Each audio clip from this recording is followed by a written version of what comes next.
G'day, everybody. How's it going, guys? Whoa, over there. Whoa, okay, here we go. So, we're gonna play some Aviary Attorney. Looks like the music cut out because it took so long starting this thing up. It's like, oh, okay.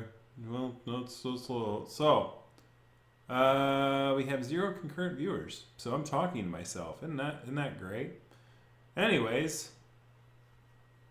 or maybe they were like, oh, I'm waiting 3 minutes and he's gone. Man, I get here on my own time. Yeah, there's Romir's there. Why is my thing not telling me that there's viewers? Alright, what we got? New game, options. What are the options? Maximize, windowed. Yeah, we can do it bigger. Ooh. Is that gonna impact my thing? Man, am I lagging like really bad? Like, man, it's like, yeah, like, my thing is like a few minutes behind. I'm gonna see if this actually impacts the thing. I should have tested this on a preview. It's probably gonna be like, it's probably gonna be like, yep, it did. I kind of figured that would do it. So I'm gonna lower this a little bit. Do I know Boozy Badger personally? No. Like, I know who Boozy Badger is. And I know what they do, and I know what his career is, and I know him as well as any other furry does. But do I know him personally? Do we, chit chat? No, not really. not a personal relationship. We just happen to have the same hobby, and that hobby happens to be very communal. I make tweets at him sometimes when I do silly things. When he makes silly tweets, his tweets are entertaining, and he's fun. But anyways, I gotta fix my stream in a minute. So let me fix this. Right there. I think that's about right, is it? Or is it not even like? Hold on a second. Hit OK. There we go. Had to do that too. It really messed everything up, but it really does work a lot better. About right there. You can minimize it a little bit more. This is the kind of stuff I'm supposed to do during the off times. There we go, that's better. Yay! Oh, I'm funny, am I? Am I a clown? Am I funny to you? He is pretty funny. He's got a very technical job. I don't know if I can handle it. Alright. Let's see. New game. There's like...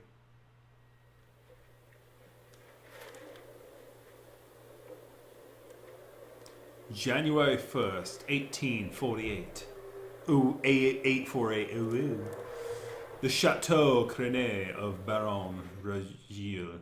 Rogier? I can't do European. I'm not European. Is that Bonsoir Grenade? Oh mon dieu. Oh gosh, we're gonna have to do French accents in this.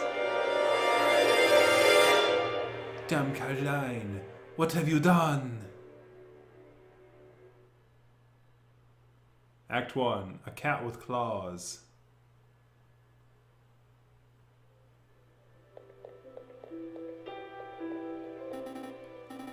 It's midday already. Where on earth is that featherhead? Well, look who finally decided to get up. Haven't you heard what they said about the early bird, Falcon? Too early for worms. Pass the carbe, shovel. So, God dang it, I don't know my European words. There'll be time for that later. We've got business to handle first. Business? A letter arrived while you were sleeping. I haven't opened it yet. It's probably more junk mail. Go ahead, Spurson. You may have the honors. All right. Ahem. Dear Monsieur Falcon, I am writing you today because my daughter, Dame Caterline, I get it. It's an animal pun. Has been arrested for a crime she did not commit. How's the display going? Oh no, it's chopping off my picture's chopping off the text. Hold on a second. Boo, picture, get me out of here. I'm gonna take this image. Oop. Edit this image. Get over here. Right there. How's that work? I think that'll be fine. That's in the margins. Bleh. Good thing I checked. I'm like, I better check just to make sure, because, you know, things can go bad. Anyway. I'm ready to do Dame Cataline has been arrested for a crime she did not commit. She's being held in the at La Conciergerie prison. God, I'm gonna murder these words. I need to practice my my European words. Prison on the charge of murder, no less. Her trial's in 3 days' time. It would be greatly in your debt if you'd appreciate your offer your legal aid.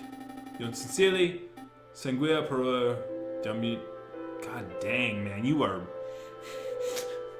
This is going to be, it's going to be interesting. Like, this is definitely French, and definitely, my French is rustier than a French Revolution guillotine. I don't know why I use that as an example, but, like, it's pretty rusty, okay? Like, it's not polished. Sanguia oh god, Pertoire. Pertoire, I get it. Ah. Well, this is quite something. I know. Your first serious client in months. No, not just that. The Demure estate is well known for its exuberant wealth. Even if we cannot do it for Dame Cataline, his lordship would still reward us handsomely for our efforts. Wow, so I suppose you intend to defend Dame Cataline in court?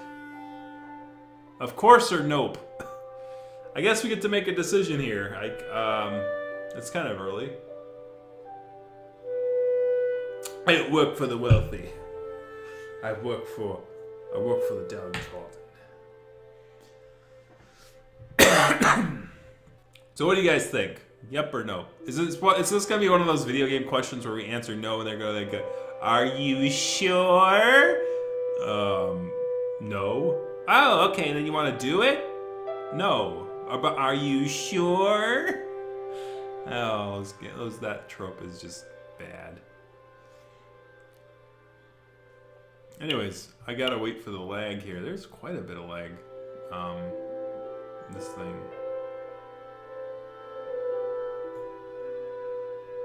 It is on the live part. So what do you guys think? Should we take the case? I mean, the guy's wealthy, of course it is. Fun fact, you can say no and get a non-standard ending. Oh. Okay.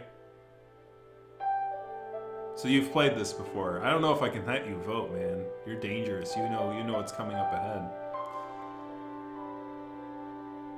I'm gonna take that as a no, though. Is it just gonna start me over? I'm curious. I think not, Citizen. The fate of that fat cat burglaries is none of my concern. Pass the Cabernet Sauvignon already. What? With all respect, Falcon, we've done nothing for the past 2 weeks.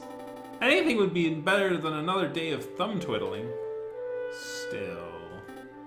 Come on, let's be productive members of society.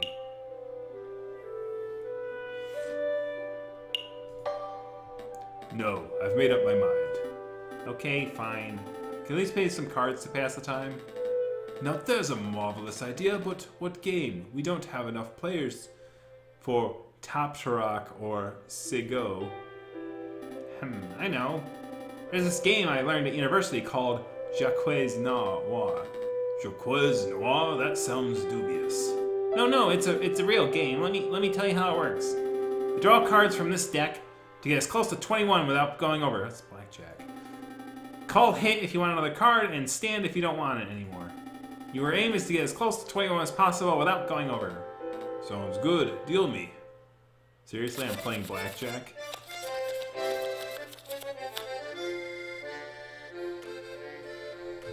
Hit me, baby. 3. Hit me, baby. 4. Oh, it's in Roman numerals, of course. Oh, well, okay. There's Arabic numerals up there. 14. 20. Stand.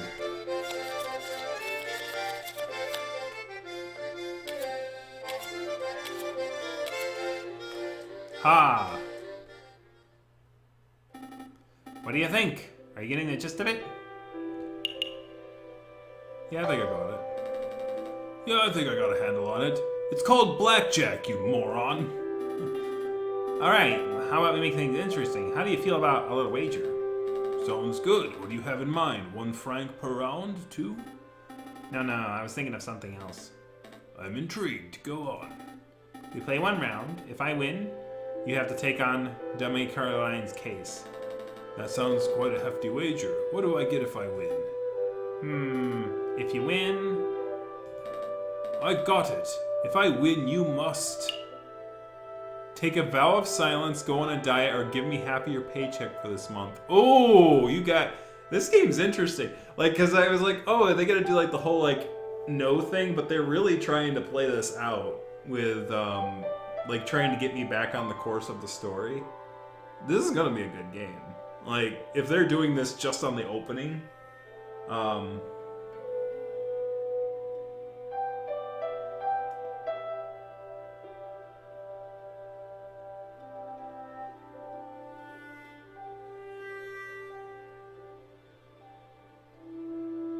interesting. I didn't know you can have 2 long videos. Maybe it's if your channel is not...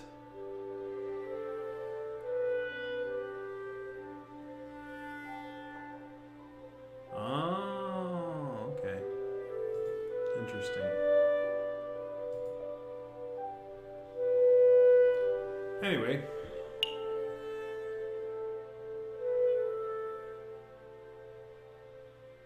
Alright, so what do you guys think?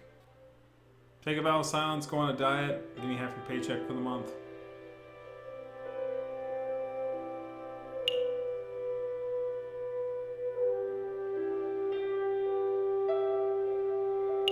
We'll take a vow of silence.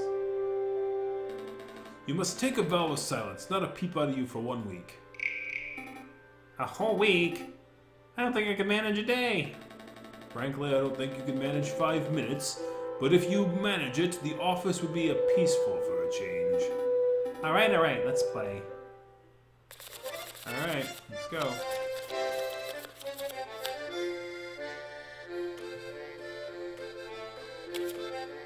Four, 11. Damn it. This is rigged. Well, looks like I won. How about that? What? No way, you cheated. You didn't shuffle those cards properly. Let's do it. 2 out of 3. How about an American proverb? How's that American proverb? Falcon, go Falcon. Don't hate the player, hate the game. Ugh, this is my punishment for gambling on a made-up card game, isn't it? Fine. We'll take the case. Excellent. My derriere was getting tired from all this sitting around. Oh, but I better file away some weird Diano's weather first. 1 moment, Falcon. Hey, nailed it. You may access the evidence folder at any time by clicking on the suitcase symbol. I've got a letter. It's evidence, apparently. Ah, nearly forgot my wallet. I wouldn't want to lose that. Again, I recall you losing it at the New Year's party. And at Christmas. Yes, alright. You don't need to make a list. Got a wallet. I got 20 francs. You can see how much money he's carrying at any time by clicking on the wallet symbol. Let's make a move. Welcome to the map screen. From here you can travel to any listed area by clicking on the location in the location node.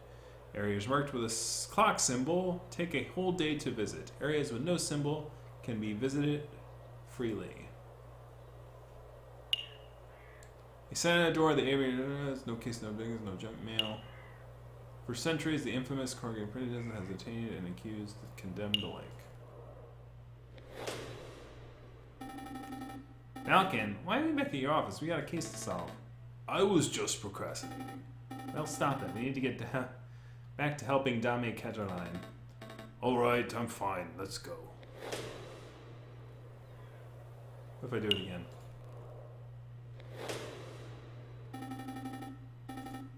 Okay. I was about to say, like... I was wondering if they were going to do anything clever with that. Alright, let's go to the court. It was based on an artist. It says actually at the very beginning when you open the game. I can't remember the guy's name. Ramir knows it. He said he made a comment in the Discord channel about that. Falcon and Sparrowson step into the stone-coiled foyer of the Conciergerie prison. French people need to like yell at me about how to pronounce these things. You can even make a whole video if you want going, "This is how you pronounce our words, ass!" JJ Granville, thank you. Sullen-faced guards and visitors linger beneath the medieval archways. Oh, the maybe. Oh, hold on a second. I gotta do something because I'm gonna drive myself nuts. This is gonna be a common word that I have to.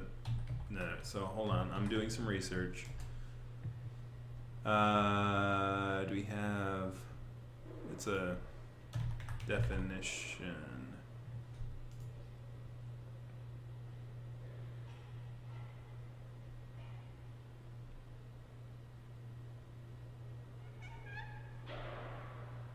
Non-feminine. I mean, is it concierge? But that's not what it is.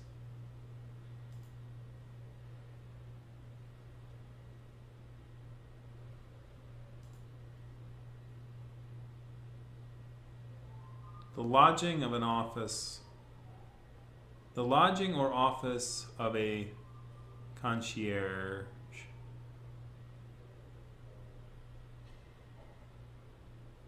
Interesting. Does it have a pronunciation thing? That'd be great.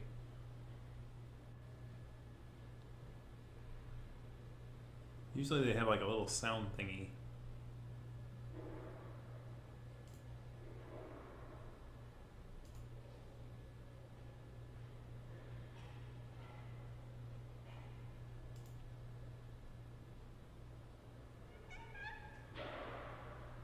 I can't find it.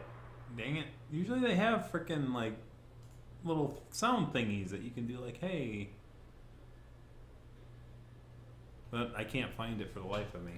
This sucks. Like usually I'm pretty good at finding things pretty fast.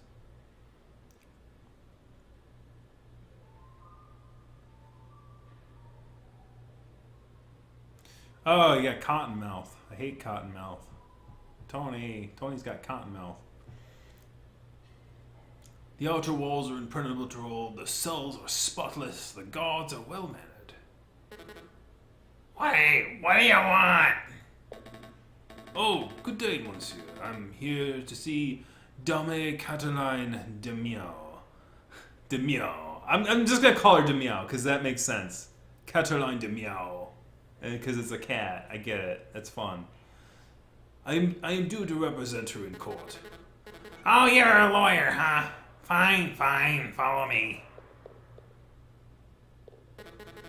Well, what are you waiting for? Keep up.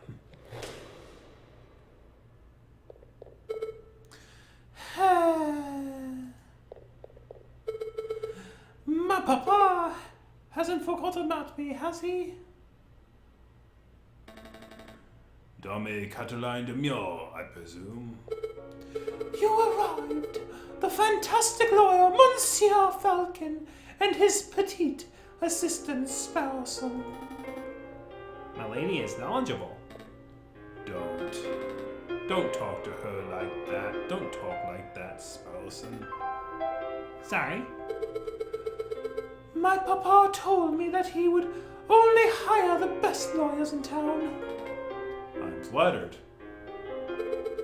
But they weren't available at such short notice, so he hired the first people in the address directory. Oh. You see, Falcon? I told you listing under Aviary Attorney would pay off. Let's get down to business. Dame Cottonine, could you fill us in on some details? Your father's letter was a little brief. I can do my best. What is it you want to know? What happened the night of the murder? Who was there that evening? Did you see anything suspicious?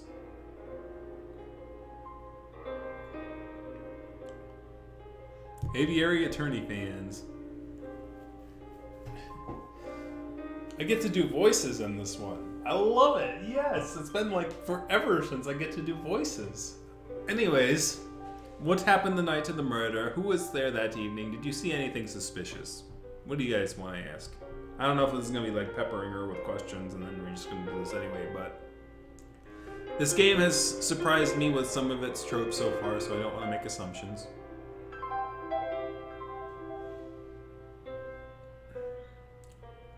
Dead air. Dead air.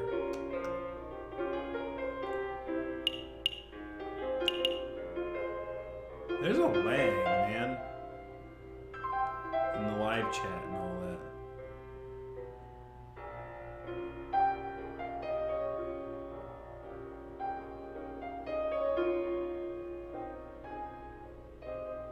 Alright, what happened the night of the murder?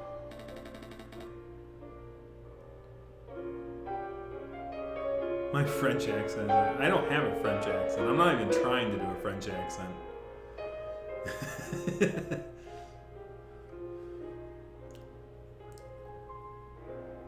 Though and when I'm doing a cat pun, I'm guessing it's like okay, I'll pronounce it like a cat pun. What exactly happened the night of the murder?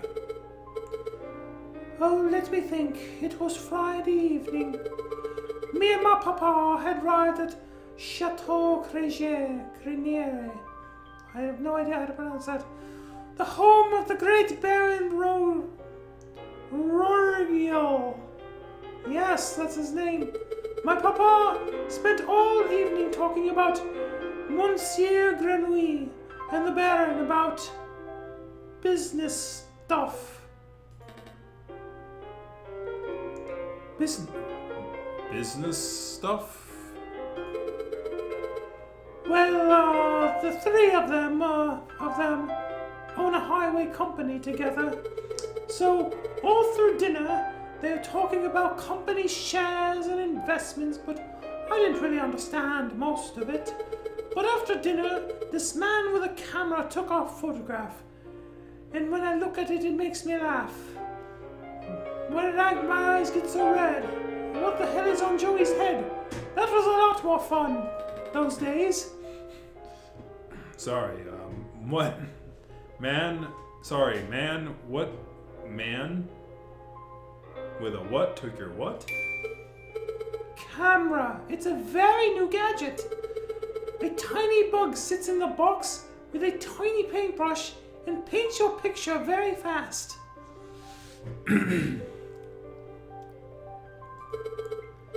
In 10 minutes, poof, you have a perfect picture. Wow. Technology is amazing. I don't think the lady's explanation is right, Sparrowson. Pshaw! Let me believe. Still, the camera sounds like a very special device. I'll make a note of it. Camera has been added to your evidence folder. Please continue, Dame Caroline. So after we had the photograph, I went into the gardens to get some air. And that's when I found the body of Monsieur Grenouille. He was all ripped open. A housemaid saw me standing over the froggy Monsieur and called for help, and the police arrived. Before I could say anything, I ended up here. It was such a blur. It must have been terrifying. It wasn't so bad. My papa told me how to be a brave cat. He was in a thing once where this little girl went on a road trip and was on this yellow road and he learned courage from some wizard guy in a building, but You don't need to know about my papa. We're talking about the evidence here. Anyways, was there something you wanted to ask me, Monsieur Falcon?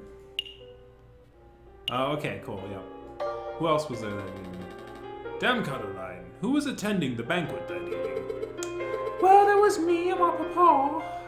My dearest maman couldn't make it.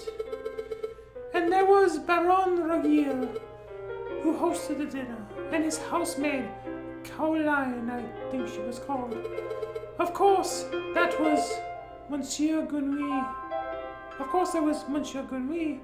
Well, until, he died.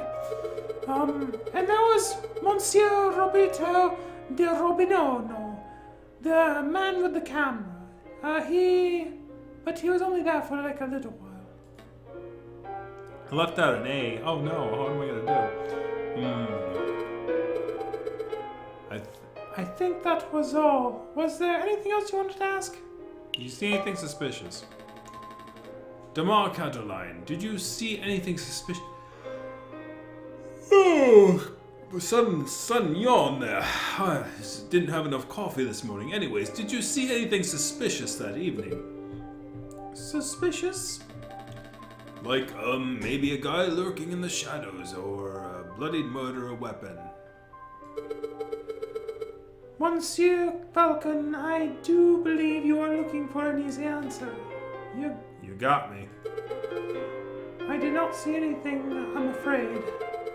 The evening was very normal, the food was delicious, the conversation was boring. It was all very ordinary until the incident. I see. Wait. Falcon, you missed something of huge importance. I did? Damn Caroline, you said the food was delicious. But you didn't say what food it was. You and your damn stomach. Let me see. We had poached red herring to start, garnished with garlic butter. Go on. Then a marbled steak, served perfectly bloody rare. Glorious. Falcon, write this down. What? This can't possibly be relevant to the case. Write it down, please. For me. Fine. Red herring has been added to your evidence folder. Bloody rare steak has been added to your evidence folder.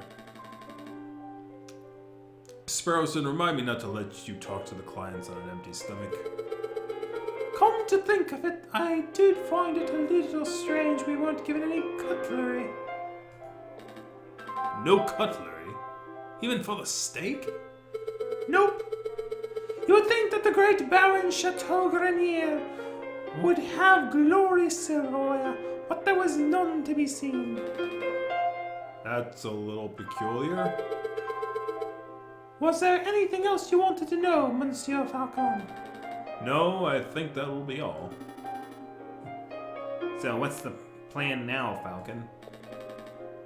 The way I see it, we have two tasks. We should head to Chateau Grenier and try to see the scene of the murder for ourselves.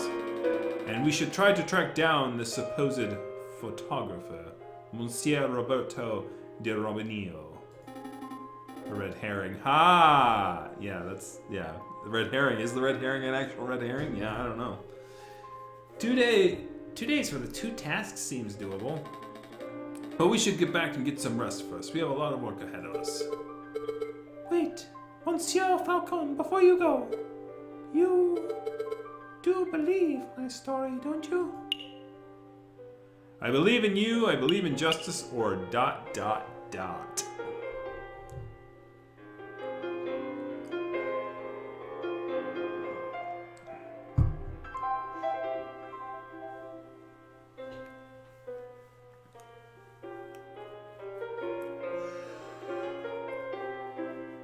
do you guys think? Which do you believe in? Do you believe in ellipses? I believe in ellipses. I believe in the power of the ellipses.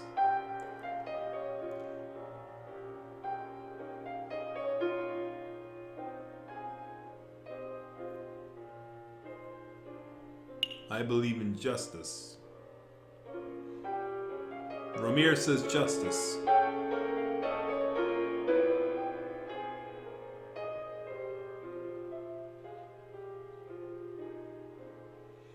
That sounds like something. That sounds like something attorney is saying. All right, we have 2 justices and 1 ... Going once, going twice. Domain Cataline, I believe that a fair trial can draw the truth from any situation. I believe in justice. That's good to hear. You're not wrong, Falcon, but that's not what the lady needed to hear. You might want to work on being less of a, how to put it, fils député. If serving justice makes me a fils député, then I'll wear that title proudly. Dame Caroline, Monsieur Grenouille, Baron Regil. These names are getting a bit confusing, aren't they? Not particularly.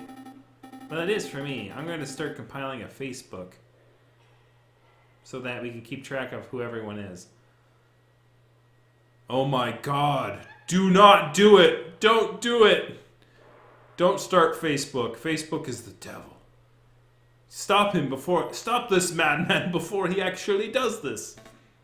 Oh, what? Mr. Zuckerberg? A Facebook. It's a collection of people's names, descriptions. It's easy to carry in a catalog. I think I understand. The name could use a little work, though. Sparrow has compiled a Facebook. Don't sue us.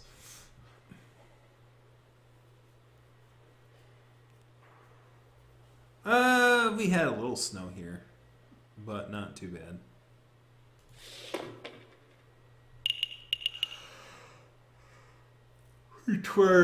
Pertoir de Mio, the wealthy father of Dame Caroline. Grenouille, who's the froggy businessman who's found murdered. Quark, an ill-mannered jailkeeper.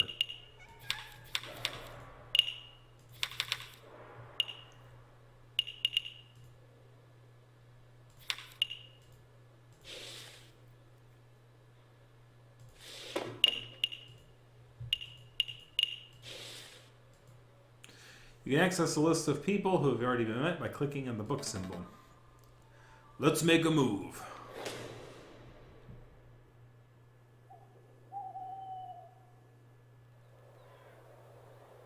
The game saves automatically at the start of each new day.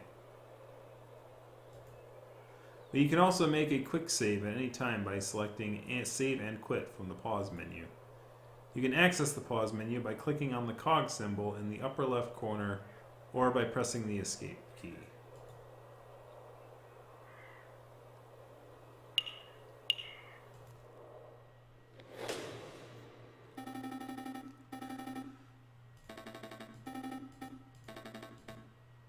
Okay.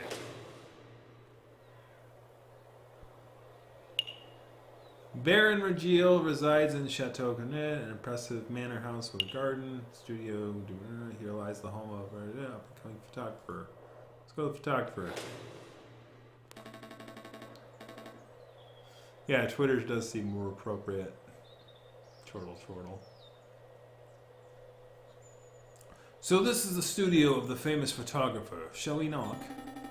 Wait, there's a note at the door. Ahem. The magnificent and marvelous artist Monsieur Robito de Ribenino is currently out on an artistic expedition. He shall return when his muse sees fit. When his muse sees fit? What does that even mean? I think it means he's a pretentious bird brain, but in any case, the artist seems to be out. What do we know? Now. We should knock. We should knock anyway. Alright, I don't see no harm. Nope, doesn't look like he's in, Falcon. Alright, let's go. Nothing else to do, let's make a move. Like, I hate feeling a wasted trip. Is there nothing else we can do? Well, I suppose we can break in. Alright guys, you want to break in or not? I'll let you guys decide that.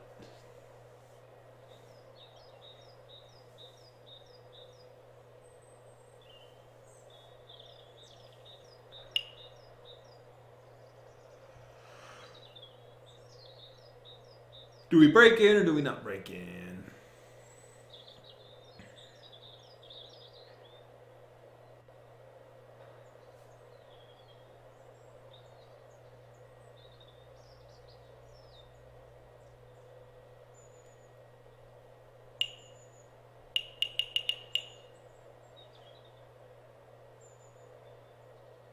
There's gotta be a lag going on.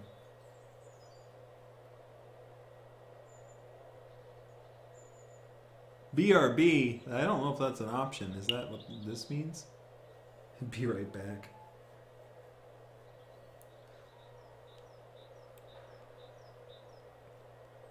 Or does that mean break right, break badly? Is that what that means? So far we have break in and BRB. I don't know if that's a response, so I'm going to say, well, I suppose we can break in going once. Well, I suppose we can break in going twice. It's fairly unbecoming of a lawyer, but I suppose we could break in. What? Are you serious? Maybe. Monsieur J.J. Falcon, I would have thought a man of justice like yourself would be against such reckless displays of unlawful barbarism. You're right. I'm sorry. I don't know what came over me. It's a brilliant suggestion. Stand back. I'm barging the door down. Wait, just like that? Shouldn't we discuss this first? Jesus. What in bird Jesus' name was that? You said you wanted to break in. Thought we could find an open window.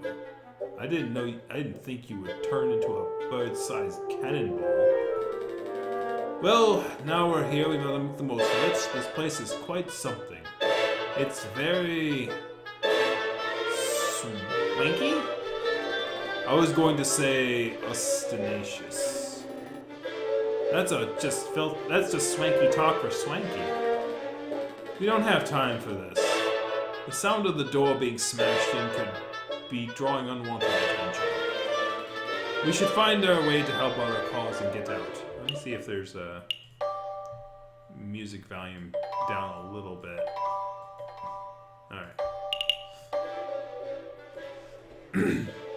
In investigation mode, you're free to examine the scenery of the move. Click an item of interest and the Falcon will detail it quick. If you don't know if you can find out and examine, click the X on the top right corner. Let's see, we have painting. We have a bunch of paintings. The door, painting. This is a picture of a fence. It's a fancy photograph. It leaves the viewer defenseless. Out of all the pictures here, I would pick it as my favorite. Oh my god. Defenseless. Okay. It's a fancy photograph. It leaves the viewer defenseless. Out of all the pictures here, I would pick it as my favorite. Okay, I'm done. No more fence puns. Alright. Anything else? A chandelier. You should get one of those for the office. I don't have money for that sort of luxury. Alright, select.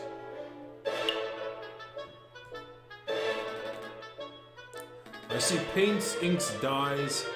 I am not sure what that clear liquid in the bottle is. I could taste test it. You could, but we don't have time for a hospital visit right now, so let's not. Alright. See a Burgos tiger in this profile. I see a finely dressed dandy fellow up on a horse. This appears to be a photograph of a ladder, symbolic of climbing towards success, perhaps. It's more like a stepladder to me. Oh no, we're not getting into that one, alright.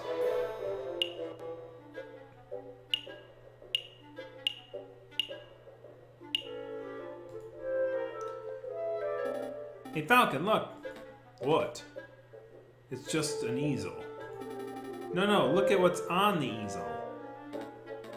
Oh wow, that must be the copy of the photograph from the evening of the murder. There's no question about it. I see a housemaid, Dame Cataline, and I think that's Sangria Pirter, Caroline's father. So what should I do? Do we just take this?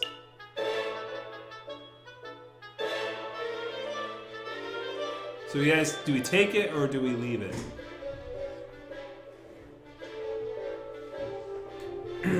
I knew this one was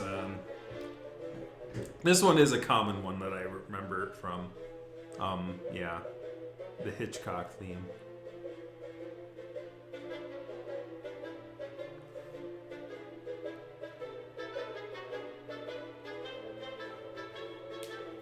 So do we take it or leave the photo?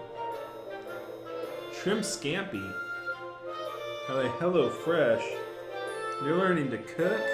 Oh god, I gotta do that at some point in my life.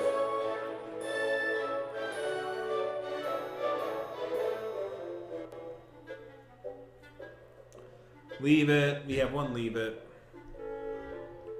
We have two leave it. No, that would be a mistake. Every half-competent lawyer knows that stolen property can't be used as evidence. Still, we've learned some valuable information by seeing this photograph in person. I suppose so. Is there anything else we need to do here? This is a photograph of a castle somewhere in the countryside. I once had an uncle who fell off a castle rampart while on guard duty. Oh, I'm so sorry to hear that. Did he die? No, he got demoted. Terrible. A butterfly, or maybe a moth. It's difficult to tell in black and white. This is a tiny photograph of what appears to be a jail cell. That reminds me, how illegal is this? You know, breaking in and rifling through a person's belongings?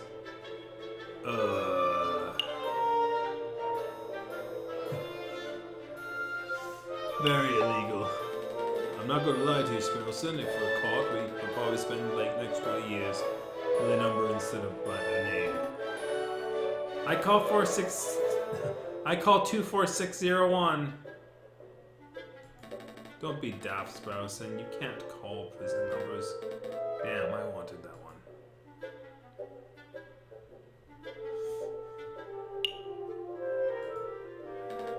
Picture of a sailing ship on a windy day.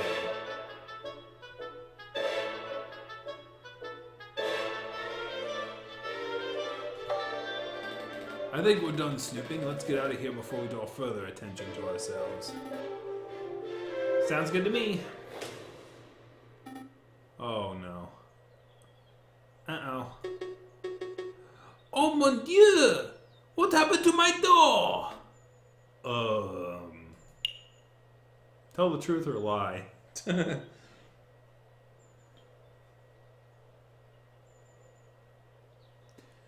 Looks like his muse got him back here pretty early.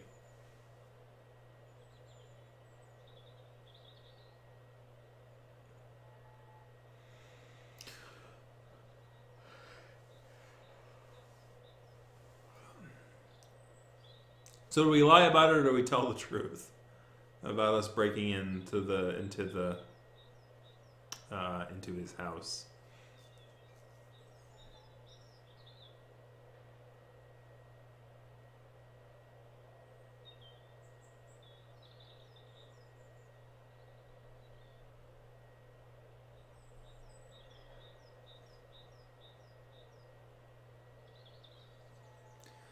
Lie! Lawyers are great at that.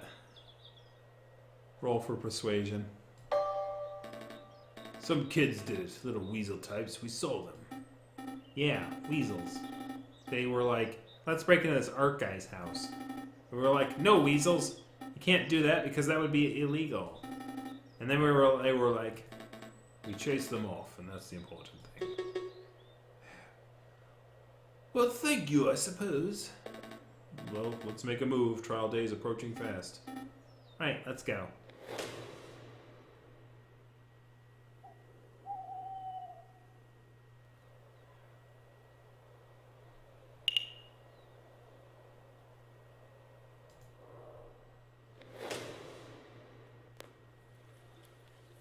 Falcon and Sparrow enter the courtyard outside Chateau Grenier. People with dirty clothes and gaunt faces linger around the building's shadows. Excusez-moi, messieurs. I don't mean to be a pain, but my little girl and I are sick and starving, I see. I don't suppose you have some spare change. You have 20 francs in the wallet. What do you do? Give nothing, give 1 franc, give 10 francs. I'm gonna stop voting.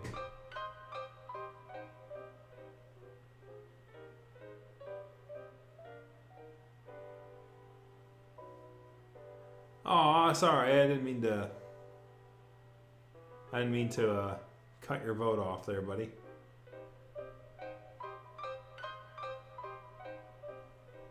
There's a little bit of a lag. I don't know what's going on, but like the amount of time it seems to be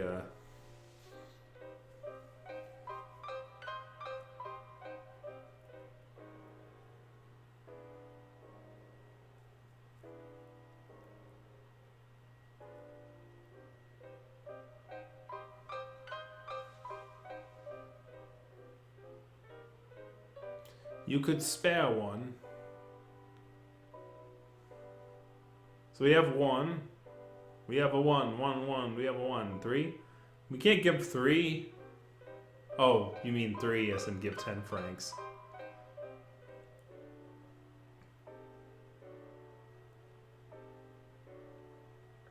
I mean, they might be a witness.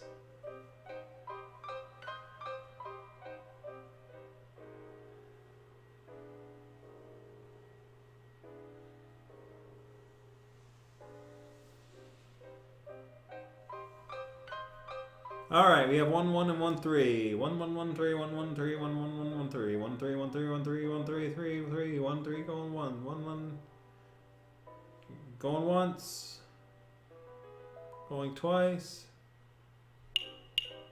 We're gonna give 1 because 3 was a question mark. Here you go. Stay safe, madam.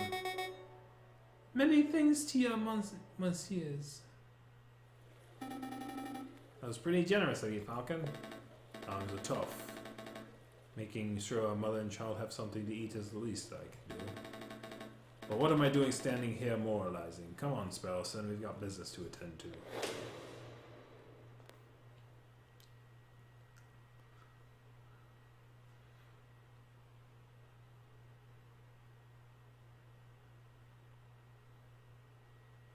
What? That was what the music was called? Oh my god. Why? Why is he using kangaroo music? That's funny. Falcon and Sparrowson step into the pristine wood-paneled foyer of Chateau Grenier. Wow, look at this place. Baron Regale must be loaded. More than loaded. When it comes to lucrative investments, the Baron is a legend. Factories, chocolate shops, hotels, railroads, the Baron owns a little bit of everything this side of the Seigneur. Is he here right now?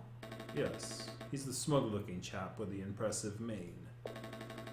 But we must approach a man of his stature with tact and finesse. Hey Baron, we'd like a word. How's that?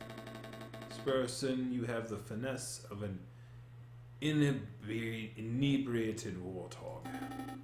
You can thank me later. I got his attention. Did I hear my name?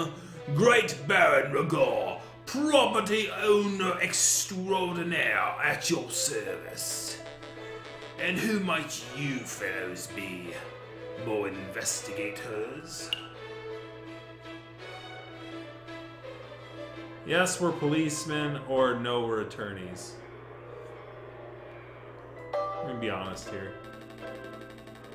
Not quite. I am Private Attorney J.J. Falcon, and this is my associate, Baron Sparrowson. Lawyers, you know, you aren't the first to have passed through here today. Oh? Yes, yes. These jumpy, twitchy fellow came by this morning. asked a bunch of questions, then hopped away before he heard the answers. Most curious. Do you know who he was, Sparrowson? Perhaps. I have a hunch. Hunch. We'll be seeing him at the trial. A friend of yours? Something like that. So what may I do for you, messieurs? We're here to do research on Monsieur Grenouille, the frog who was killed here on Friday evening. Of course. Such a tragedy. He was a good friend and a loyal business partner. I suppose you messieurs will be wanting to see the crime scene for yourselves. Actually, yes, that would be fantastic. Well, be my guest. You will find the garden where the murder occurred through the back doors. You may be interested in the lounge on the second floor, third door to the right. That would be where we gathered for a group photo prior to the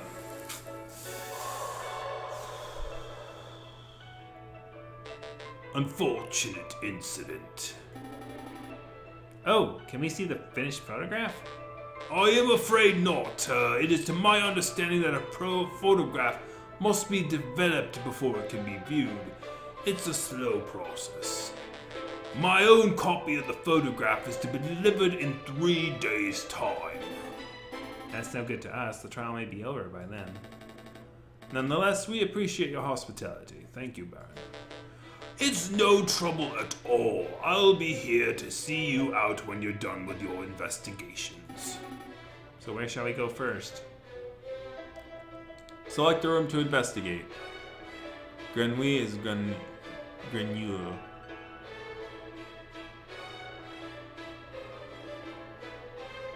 Grenouille? So we go into the garden, the front, the lounge, or the main hall? The Grenouille. Grenouille? Let's see. Roar is roar and pride, fitting name for a lion baron. Yeah, I think a lot of these names are mixtures of like things that deal with the animal, which is sort of what I'm catching on to, which is why I'm starting to be able to pronounce these things a little bit better. Get the photo, they hide in it. This isn't back in the old days. Back in the old days, you had to actually develop photographs, so I believe them. Second floor, third door to the right. There must be a room where the photograph is taken. Psst. Hey, Falcon. Did you see that? See what? The housemaid totally just did something shifty. Shifty? I think she just pocketed something from the drawer.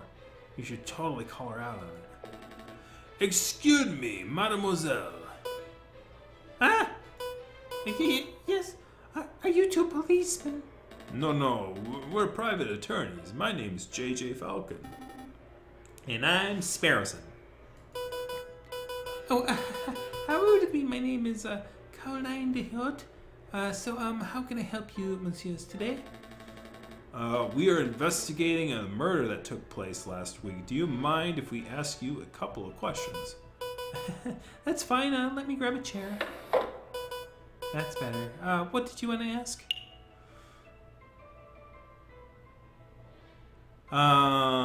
Is this where the photograph was taken? Is there something we should know? You were a little nervous when we came in. You thought we were police officers. Is there something we ought to know? Anything you need to confess? No, I'm a little nervous after all the drama of last week. Are you sure there isn't anything you're hiding? It's okay to tell us. We're defense attorneys. This means we help people get away with criminal acts. Right, and wait, what? No, that's not an accurate job description, Sparrowson. It isn't? Oh, what do we do then? I'll tell you later. Honestly, messieurs, I have nothing to hide. Was there something you wanted to ask? Is this where the photograph was taken? We're looking for the room where the photograph was taken prior to the incident. Would you happen to know whether this is the right room? Oh yes, you're in the right place. I saw the photograph session for myself.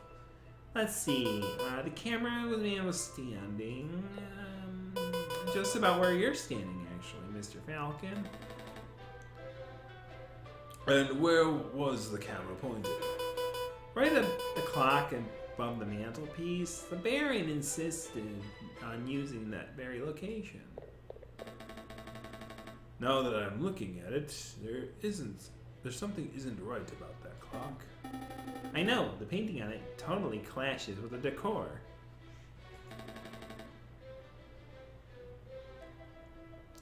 I was thinking along more obvious lines. The clock has no hands. Oh, that clock has never had hands in all the years I've worked here. I think Baron Regil just keeps it around as a conversation piece. Well, we're conversing about it, so I guess it's working. It's a peculiar detail, though. I'll make note of it. Missing clock hands been added to your evidence folder. Is there something else you wanted to ask? That's all. No further questions. Thank you, mademoiselle. You've been a huge help.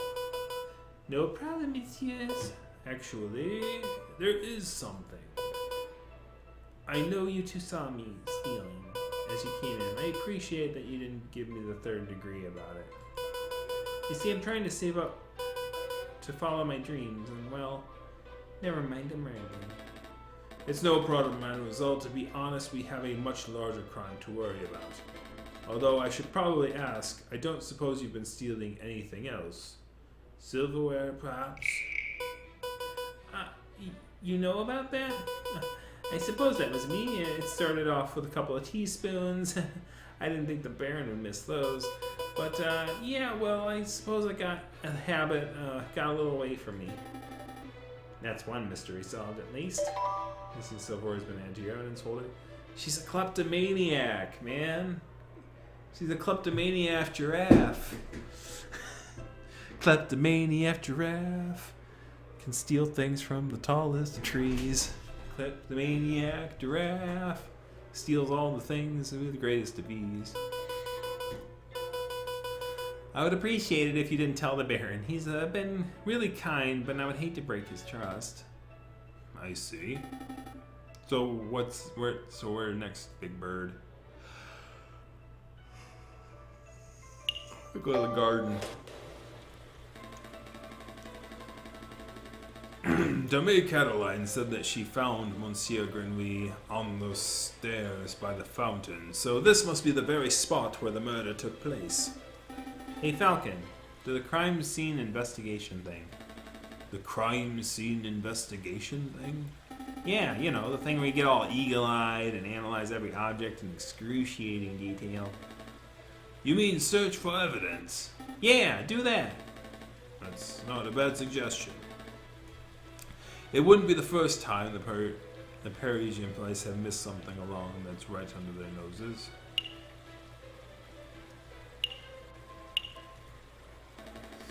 Dried blood on the staircase. This must be where Monsieur Grenouille died. You see the bloody footprints? Oh, or maybe a name scrawled in blood, written in the frog's last breath. Wishful thinking. All I see is a big, sticky puddle. There's nothing to indicate that the body was moved or that the frog left a last-minute clue. All I can make out from the bloody mess is that Monsieur Grenouille was attacked and killed on the staircase.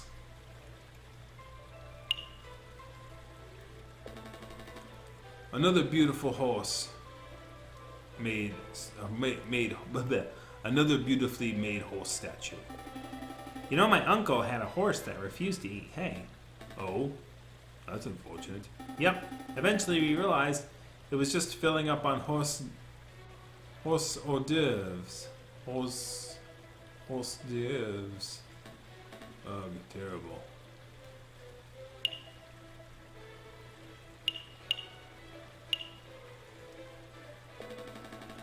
Baron Regil seems to like his horse statues. I don't mind the horse statues. But the little share of people creep me out. Babies should be waddling, not attempting saddleless horseback riding. This fountain is finely crafted. It's solid carved marble. That can't have been cheap. I see nothing but water in the bottom of the lower basin. It's the same as that.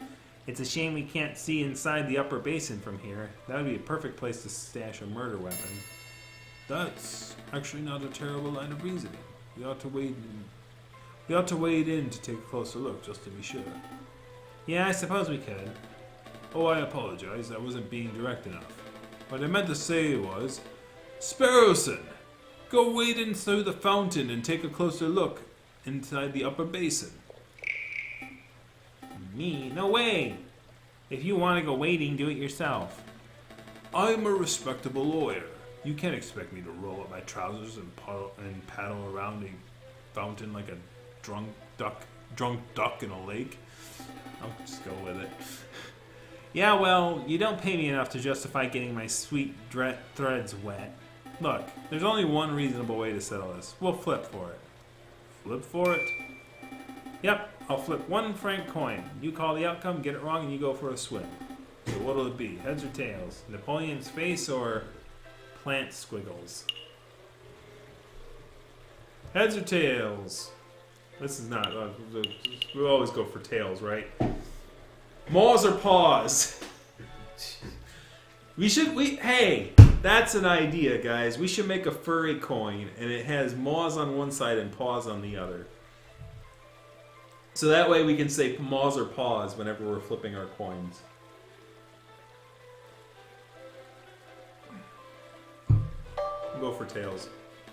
Plant squiggles? It's called a wreath, Sparrowson. Sure, I'll bet on the plant squiggles. Here I go. It's heads. Should have gone with old Emperor Falcon. Fine, hold on shoes. Falcon should really learn how to spot a rigged flip coin. I almost feel bad for cheating. Almost. You're back. Had a good swim? No, I'm a bird, not a fish.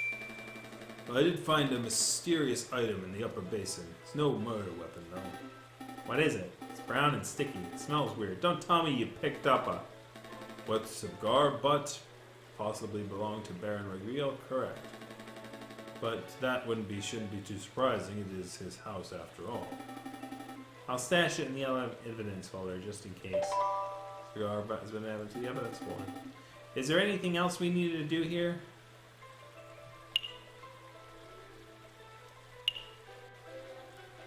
I think we've done that one.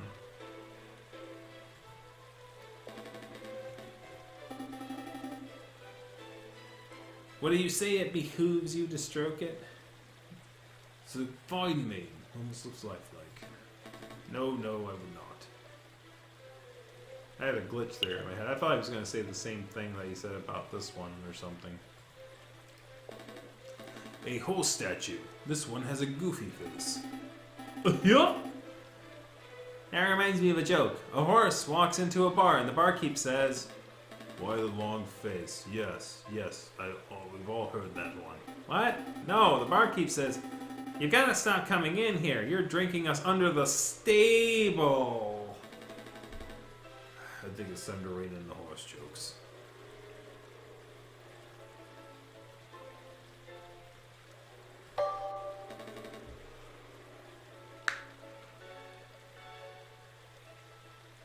I think we're done here. Good call. But are you sure you don't want to take another dip? We still have some time. Don't push your luck. Main hall. Did Monsieurs have a good look around? I trust everything was in order. We had a good look, thank you, Baron. But we actually have some questions for you. Please ask away. I have nothing to hide. About your housemaid. What happened on the night of the murder? Baron Regiel, I would like to ask you about your activities on the night of the murder. Oh ho, am I in trouble?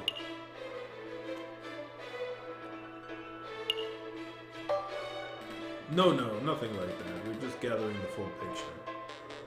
I see. Well, let me think. The guests arrived at 5 o'clock, and we all sat down for dinner in this very hall at 6. That part went magnificently. The photographer arrived at 7 o'clock, and it wasn't until 7:30 that we had our picture taken. My housemate discovered the crime scene soon after that. I see.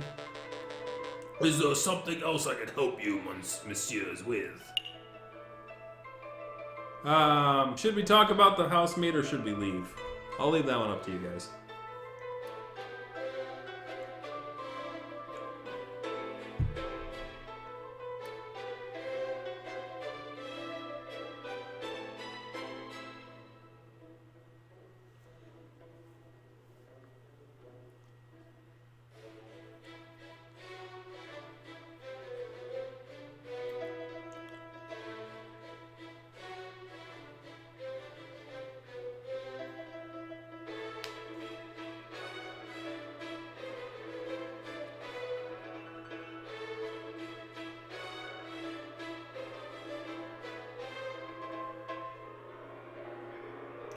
Well, not if you have nothing to hide.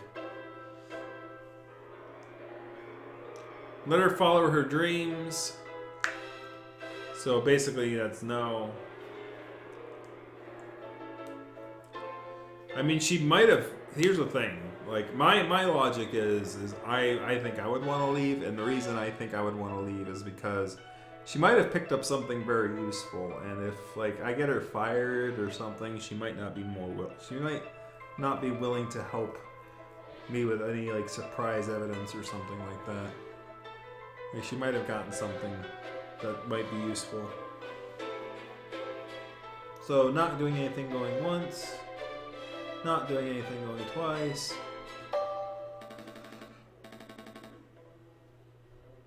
I think that'll be all, Baron. Thank you very much for your time. It was a pleasure. Have a delightful day, messieurs. Did you get all the information you needed, Falcon? I hope so. Don't worry, if everything goes wrong in trial, we could always just wing it. Terrible. Just terrible. Let's head back to the office and get some rest.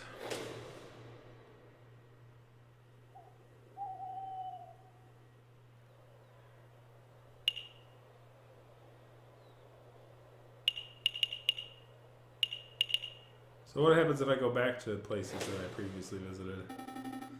Falcon, it's the trial day. Stop messing around. We need to head to the courthouse already. I was just... No, we're going to be late. Okay. That's interesting. Alright. The Justice Hall.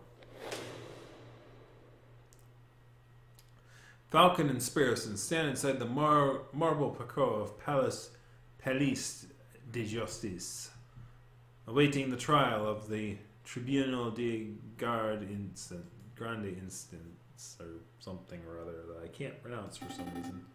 Are you nervous, Falcon? Yes, nope. Or ellipses.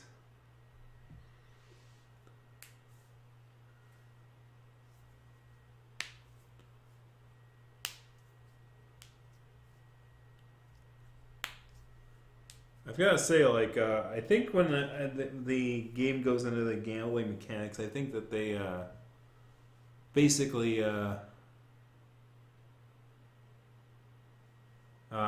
cheat a little bit. Because I think it was like, oh yeah, we're not going this direction, and I played blackjack, and I got 14 on the blackjack, and then the next card I drew was like a thing to get me into like 22 territory, and it's like, and like, what the heck, man? Come on.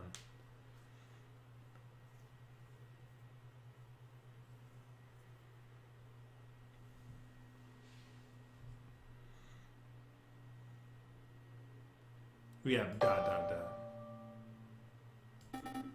Not bad, huh?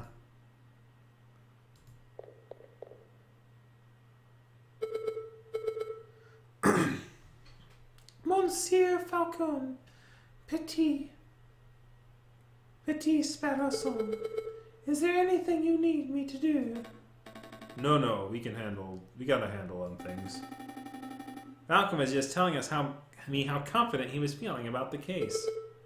That's wonderful. I just know you two will pull through. Let's move it along, fellas. I'll be watching from inside. Do your best for me, Monsieur Falcon. We will. Are we ready? Yeah, we're ready. Oops, opposite way.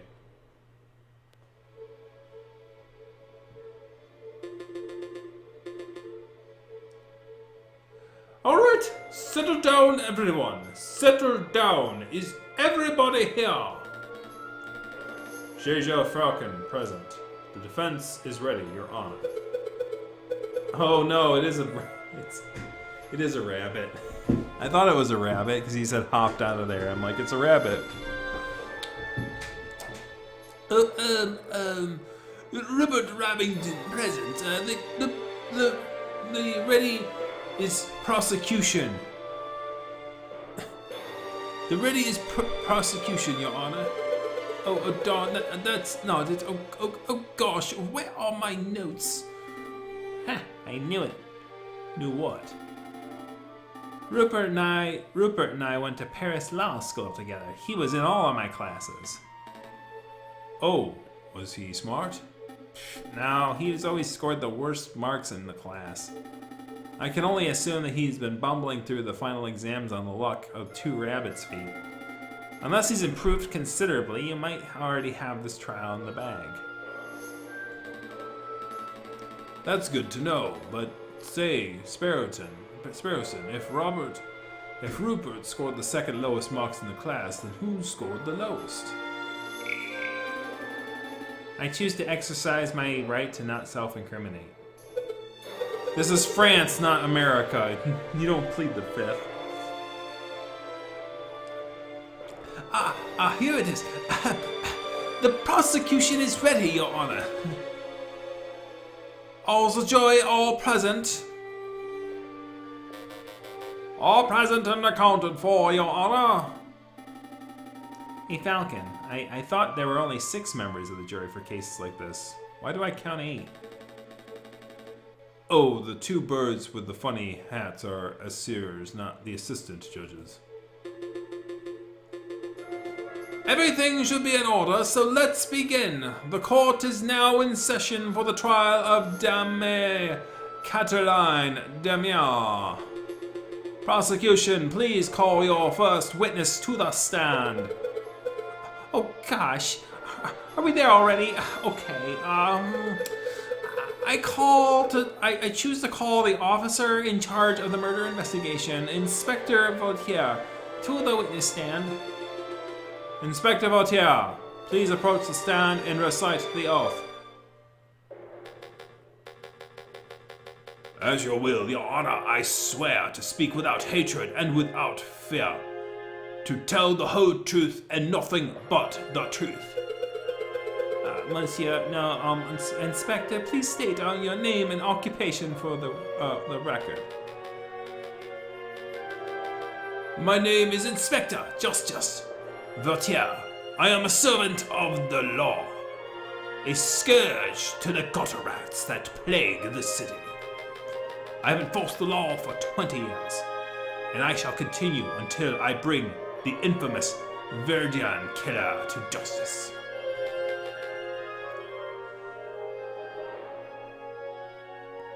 My path begins 18 years ago. Let's stick to the questions, Inspector. Of course, Your Honor. Oh, great. I was hoping that one of these bumbling, cuddly officers, we could have one of those bubbling, cuddly officers, but instead we're stuck with lawful goody two-shoes. I bet this guy would turn in his own mother if she saw her littering. Inspector, is it true that you were the lead investigator on this case? That is correct. I was among the first to arrive at the scene of the crime.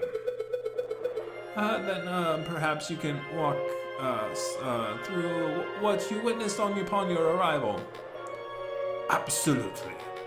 Just after 7:30, we arrived. We were alerted and brought to the scene by the housemaid of Baron Rouillel. At the scene of the crime, we found the Dame Cataline de Miao. She was standing over the corpse of Monsieur Grenouille with his blood on her paws. That sounds like a pretty open and shut case in my humble opinion. No more questions, Your Honor? Bloody paws? No one gave me that detail. Keep it together, Falcon. You have the opportunity to cross-examine the witness. That's your opportunity to find flaws in the inspector's testimony. This one's obvious. They had super rare steak, and they didn't have utensils. So she probably ate it and teared into it with her paws, and that's why her hands got bloodied. That's just plainly obvious. Of course, I know this. You may begin your cross-examination, Monsieur Falcon. Cross-examination. The witness, to find flaws in his testimony, select a key phrase that you find suspicious, and Falcon will press the witness for information. Ask the right questions to bring the truth to light. Avoid pressing for pointless details. The judge and jury don't want to like having their time wasted. Select a statement to question. You are alerted and brought to the scene by the housemaid of Bagnères. At the scene of the crime, we found Dame Cataline. She was standing over the sliced open corpse with blood on her paws. I'm going to go with blood on her paws. Inspector, you say Dame Cataline had blood on her paws? Correct.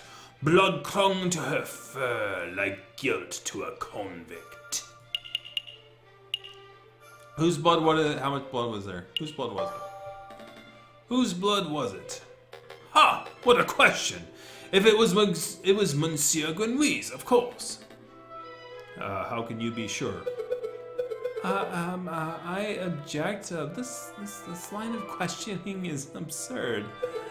There was only one murder victim that night, Falcon. The blood of Dame Cataline's paws could only have belonged to one person, Monsieur Grenouille. Judge, Falcon's trying to delay the trial by asking pointless questions. I'm afraid the prosecution may have a point, Monsieur Falcon. Do you have any reason to suspect that the blood belonged to someone else other than Monsieur Grenouille?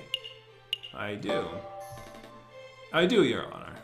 Actually, I have more than a suspicion. I have evidence the blood on Dame Cataline's paws had nothing to do with the murder. This is foolish time-wasting of Falcon. If the blood on Dame Cataline's paws didn't come from the victim, where did the blood come from?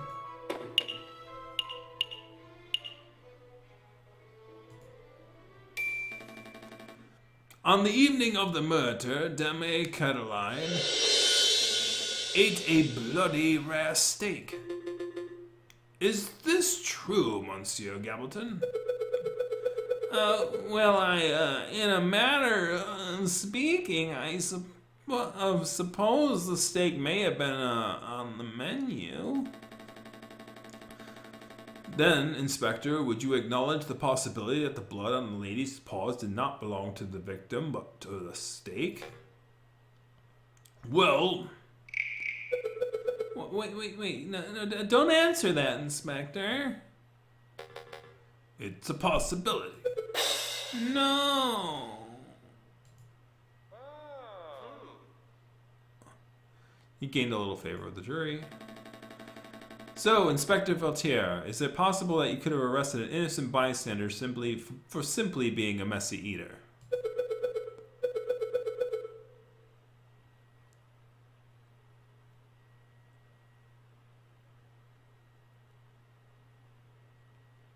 Ah, yeah. So, like, the art style is old, right? So, like, it's in the public domain.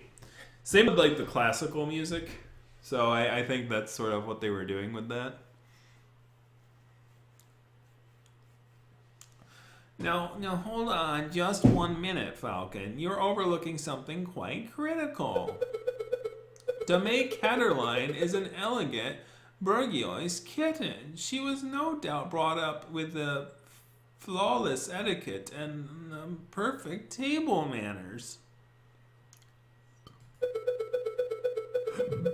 At the banquet, she would have eaten the steak with a fork in her left hand and a knife in her right, like a proper civilized animal. How could she have possibly gotten blood on her paws with such good manners? Oh, that is a good question. Or at least it would be at any ordinary dinner banquet. But as it happened, something went missing for that peculiar banquet. Something that forced Dame Catterline to eat with her paws.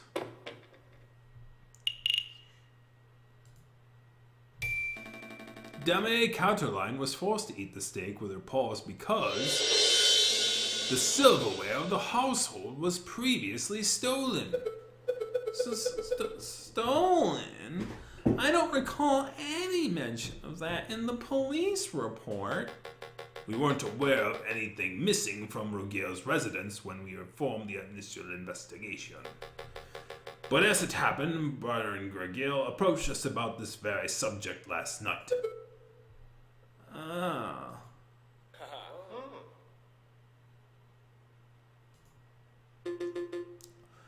What is the meaning of all of this? Bloody steak, misplaced silverware. Inspector, was your investigation so lax that you overlooked these basic facts in your initial report? Lax? My investigation? Sure. Judge, I assure you I am the most thorough investigative officer on the force. Then it is amazing that the Parisian police managed to solve crimes at all. Eh. Oh dear. By the way, Inspector, perhaps do a little inspecting of your own for your perhaps do a little inspecting for your next case. Fine, so be it. Monsieurs, until next time. Prosecutor, I trust your next witness is ready? Yes, of course, Your Honor. I call upon, let's see, Monsieur Robito Robino, the, photographer who attended the banquet on the night of the murder. Monsieur Robito Robino, please approach the stand and recite the oath. How does it go? I swear to speak without hatred and without fear, to spill the whole truth and nothing but the truth. It's a little cliche, to be perfectly honest. Could the witness please introduce himself for the court? As if anyone in this courtroom does not immediately recognize me. I am the great Monsieur Robito Romano, cutting-edge photographer and visionary. I don't just take people's pictures, I capture the very essence. Je suis athée, tous is on pipe. You may have seen my words in hip magazines, La Brachère or Séchalet. I can send you tweets if you like. What on earth is a tweet?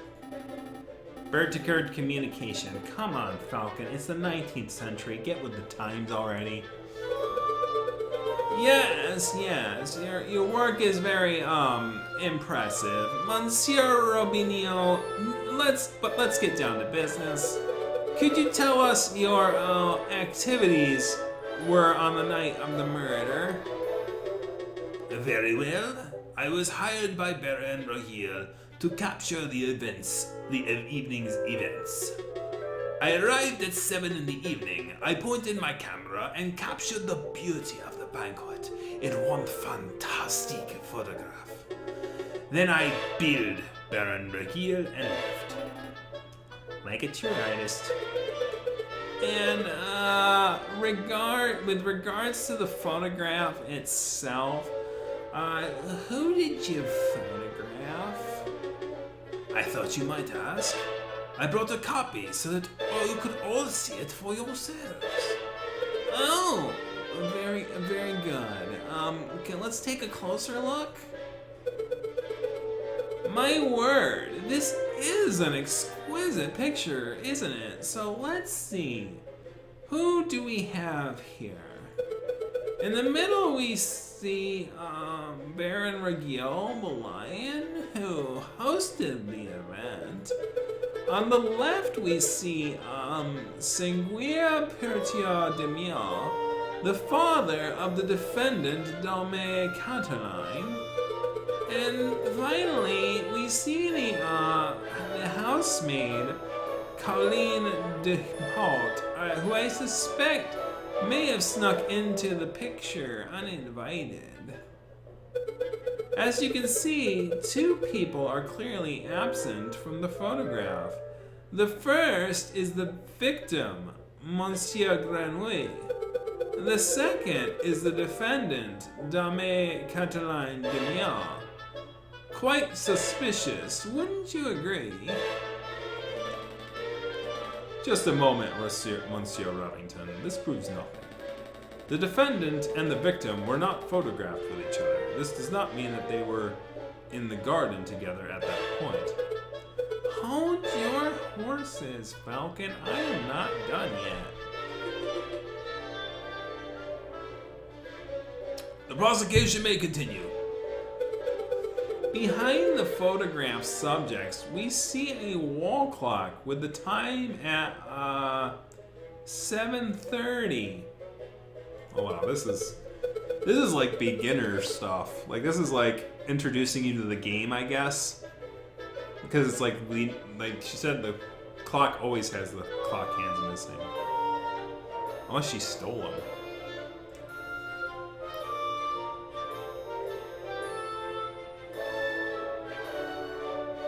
Unless, like, the giraffe put the clock in that position for an alibi.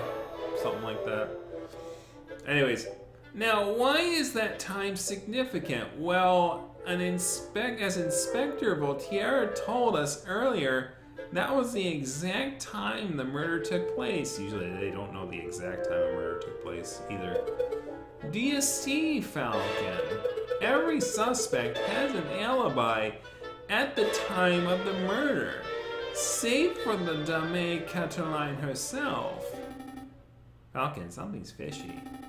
In the jail cell, Dame Cataline told us that she was present when the photograph took place, but I don't see her in Robinho's photograph. That's true, but I can't use Dame Cataline's testimony as evidence. It has too little weight. If you want to prove that Monsieur's photograph is not a valid piece of evidence, I will have to dish out evidence of my own. Your Honor, I would like to cross-examine the witness. Very well, the defense may proceed. It's a waste of time if you ask me. Photographs are rock-solid evidence.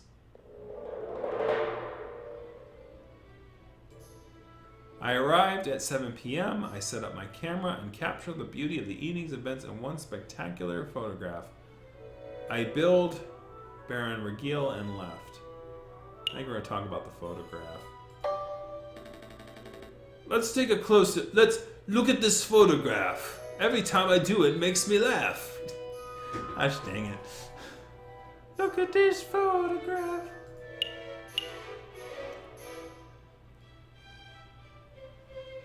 I see a mistake in the photograph. Just to clarify, Monsieur Rubino, photographs are a direct reflection of reality, are they not? That is correct. The photograph process leaves no room for bias or inaccuracies. That is most curious, because I see a mistake.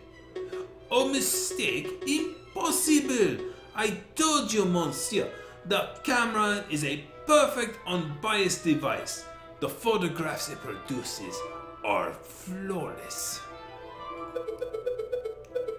Falcon, I'm not seeing any mistakes. Perhaps you can be more specific?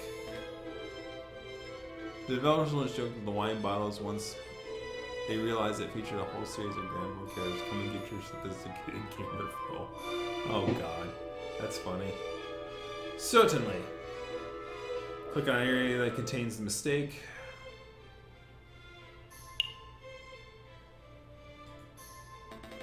The clock in the photograph. There is something not right about it. Huh. Well, isn't that convenience? The defense sees something wrong with the piece of evidence that implicates his client. Don't give me that cocky tone, Rabington. I have evidence that there is something wrong with the clock in that picture. The photograph clearly shows the hands pointing at 7 and 6. That much is self-evident. Which is most curious because the clock in the lounge of Chateau Canier has no hands. It has no hands? The clock is merely a decorative piece, a talking item. Feel free to ask Baron Regil or his housemaids if you have doubts. Monsieur Robinho, how would you explain this discrepancy? I don't know. There must be some sort of mistake. My camera is flawless. There's no mistake, monsieur. Your photograph depicts something that does not exist in the real world. Maybe there was an error in the printing process? An error precisely where the clock's hand should be? Please, monsieur, don't patronize us. Allow me to offer a more plausible explanation. I don't have one. What is the plausible explanation? You, Robespierre, edited this photograph. It edited? I'm no expert, but I suspect you used paint or ink to carefully put hands on the clock. It would have been a simple task, considering the clock face considering that the clock face was so bare. No one could even speculate that you specifically chose to include a handless clock in the photograph just to simplify the editing process.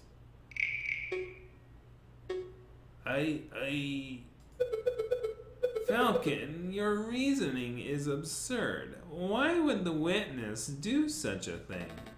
Is it not obvious? By showing the photograph to have taken place at precisely 7:30, it clears all the photograph subjects of suspicion and the photographer. In other words, Monsieur Robinho created a perfect alibi.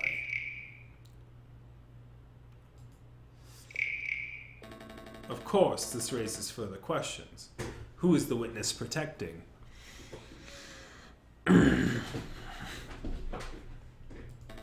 And why was Monsieur coerced, bribed, threatened?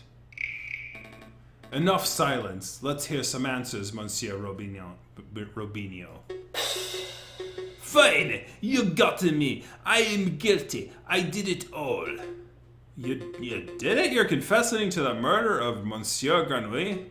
What? No. I have no idea who killed the frog. I was just admitting I'm guilty of producing fraudulent photographs. I was ordered to make changes to the printed photographs, and yes, and including adding hands to the clock. You were ordered? By whom? I dare not say. Monsieur Robinho, I strongly advise you answer the defense's questions. You have pledged to speak without fear, after all. With respect, Judge, I fear his claws more than I fear the punishment of the justice system. I shall name no names. Well, geez, you just kind of said, there's only one line here, guy. His claws. Did you hear that, Falcon? That is most unfortunate. Monsieur Robinho, we cannot cannot and shall not torture names out of you. We don't live under the ancien regime, after all. But since you have admitted falsifying evidence, then we cannot keep you on the stand as a witness. Take your leave. You will be charged with perjury in due course. I can't protest. That's the least I deserve for my failure as an artist. Good day, monsieurs.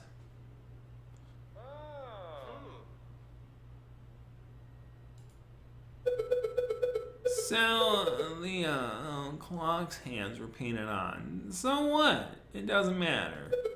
The photograph still depicts Damier Caroline as absent close to the time of the murder. That's significant. Don't be dense, Monsieur Robington. If the photograph is not completely genuine, then it cannot be considered reliable evidence. Why not? It's still a portrayal of the night's events. Because if we accept one part of the picture was edited, then we must accept the possibility that other parts were too. It's possible that Dame Cataline was painted out, or even worse, it was possible another person was painted in. We know that the witness was trying to cover for someone, so all possibilities must be accounted for. So what are you saying, Falcon? The housemaid paid off the photograph? Or was it sangue pure demure, perhaps? I don't think so. The housemaid lacks means or motive, and it wouldn't make sense for sangue pure to implicate his own daughter. Well, you're surely not suggesting that the honest and beloved Baron Rogiel deliberately tried to frame Dame Cataline, because that would be the most outlandish theory yet. The Baron is a pillar of our community. He would never do such a thing. Monsieur Remington, I am not here to throw accusations. That's the job of the prosecutor. However, maybe I can offer my opinion. But Baron, it's not time for your witness testimony yet. So you would think, prosecutor, and yet I see my good reputation getting tarnished by your incompetence. Incompetence? Indeed. Let us proceed with witness questioning. Is that fine with you, Judge? Yes, I suppose that's fine. Very good. And I trust the defense has no objections. No objections here. Fantastic! Oh, but before I forget, I pledge to speak without fear and prejudice, etc., etc. Now, prosecute. That's not.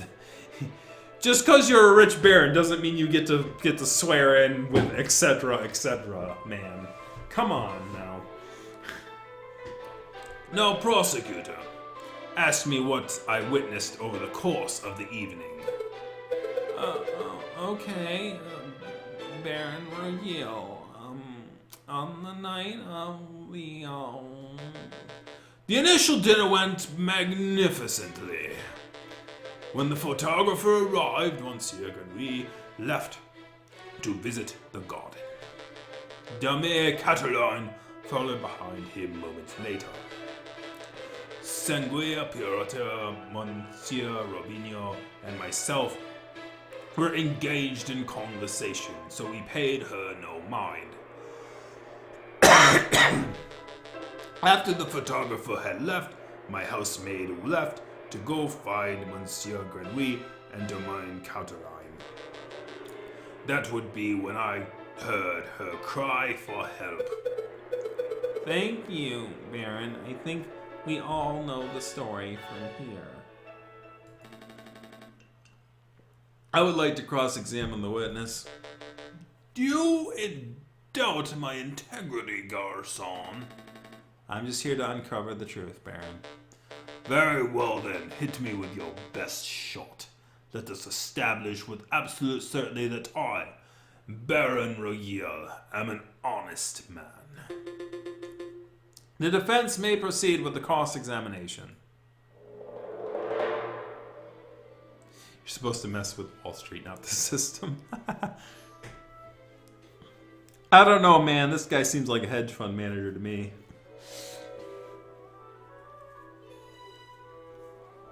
Select the statement in question. The dinner went magnificently when the photographer Green left to visit the garden. Dame Cataline followed behind a few months later. My housemaid discovered the pair after the photographer left and called for help. Can I look at evidence? Oh, yeah, cigar butt. Camera. This is a red herring. Yeah, you don't ever use the red herring.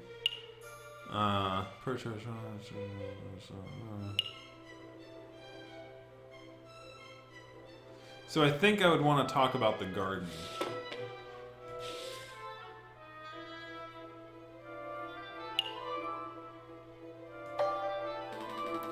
Baron, we saw the murder scene, your garden, for ourselves.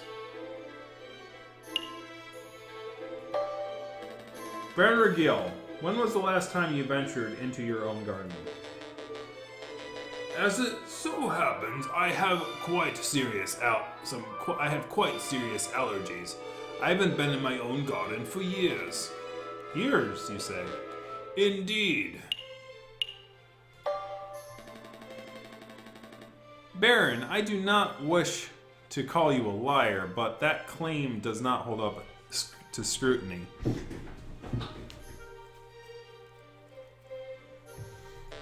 Oh, and why is that? Because we have hard evidence that you visited the garden recently. Balderdash, my word is gold. Show the court your so-called hard evidence that I've been in my garden. This was found in your garden. To be specific, this was found at the fountain base, right beside where the murder occurred. A cigar butt? That could belong to anybody, and Prosecutor, please shut your mouth. I can speak for myself. Oh, okay, sorry, Baron.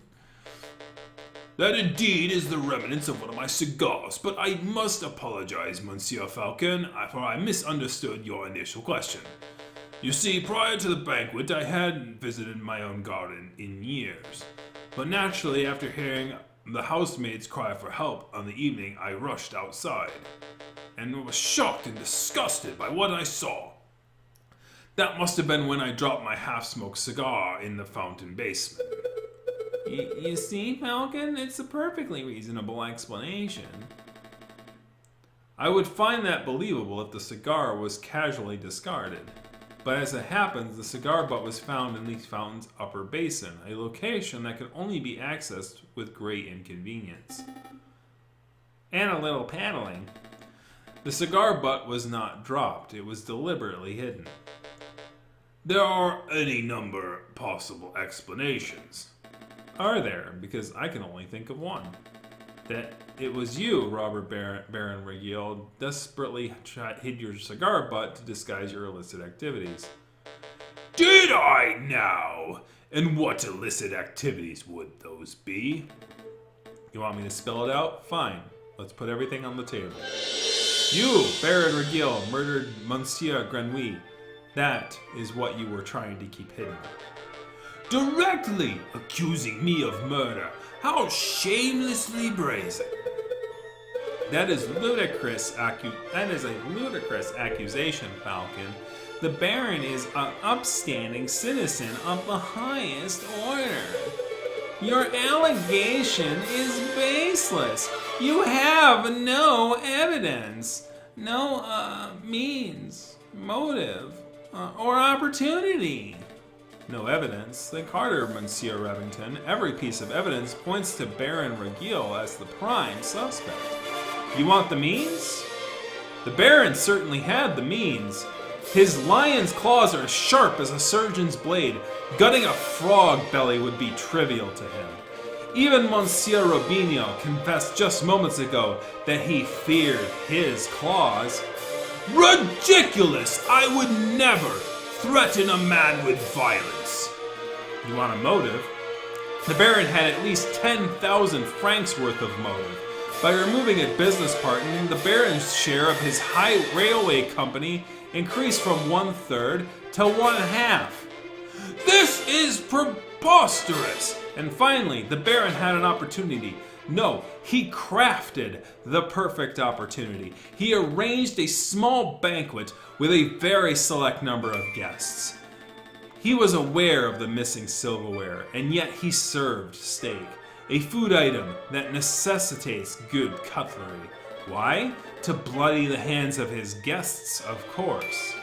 Then he hired an easily influenced photographer and staged a very specific picture in order to build a perfect alibi for himself. Photographing the guests in front of a handless clock to make for an easy editing and his unique and ingenious plan, it must be said. Prosecutor, are you going to stand there and let this slandering yarn go uncontested? Say something. Object.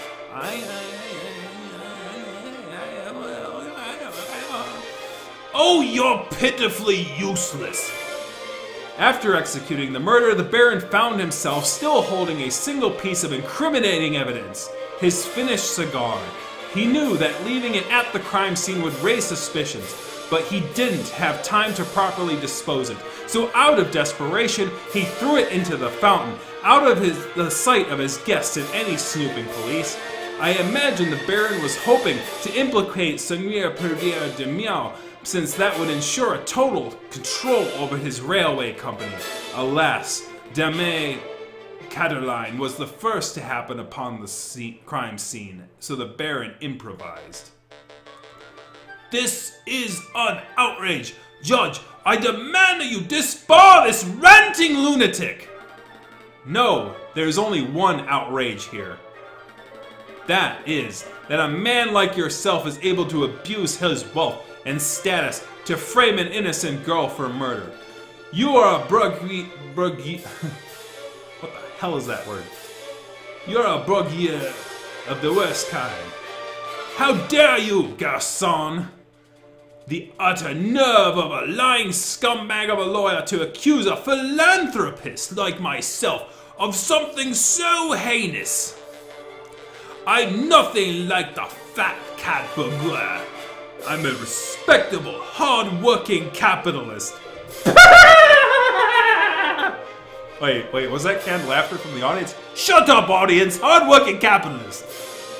No, you're a ruthless man who would slaughter a dear friend just to reap a few francs. You're incredible.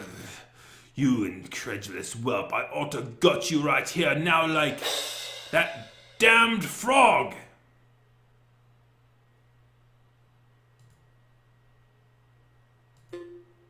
Could someone please restrain the Baron? I'm on it, Your Honor. Let's go, old man, to the concierge with you. Don't touch me, you filthy jackdaw. I can walk myself. This is quite a turn of events. Does the prosecution have anything to add? In a manner of speaking, to be honest, no. Then I should now confer with the members of the jury to come to a decision. I ask the animals of the court to please be patient in this time. Falcon, that was pretty incredible. Bourgeoisie?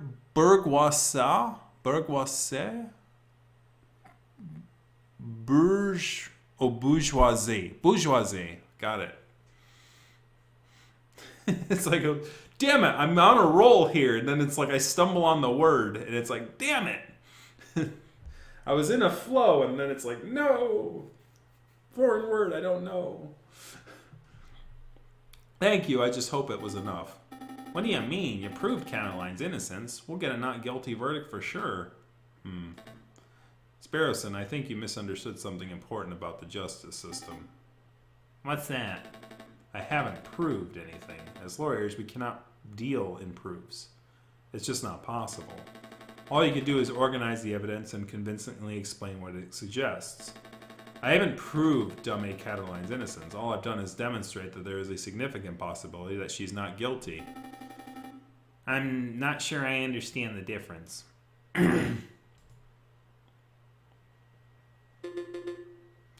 We have reached a decision. In light of recent revelations, it is clear there's an error of judgment made with the initial arrest.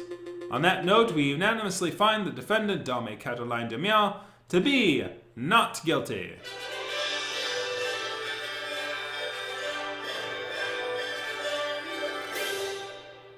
Not guilty. Monsieur Falcon, petit sparrow, you did it. Yeah, I suppose we did, didn't we? We should head back to the office so we can celebrate properly. Wow. You did it, Falcon. I can't take all the credit. This was a group achievement. I am so proud of you both. I'll get the bottle of wine and 3 of our least dirty glasses. You were amazing, Monsieur Falcon. Oh, it was nothing. I very much like the way you pinned the murder on the Baron. That was an act of sheer genius. Well, I didn't pin anything. Sparrows and I just worked together on unveiling the truth, finding the facts of the case. Monsieur Falcon, there is no need to play coy. The case is over. Oh no. Oh no. Oh no. It wasn't him. It wasn't him. It was her father. Son of a bitch! Oh no! Why? Why? Oh, damn it. She said the word, I like how you pinned it on this guy. And that sounds very, very sus. Why would she use the word pin? Why would she use the word pin? Because I fear his claws. Her father has claws. God damn it. I hate it how I do this.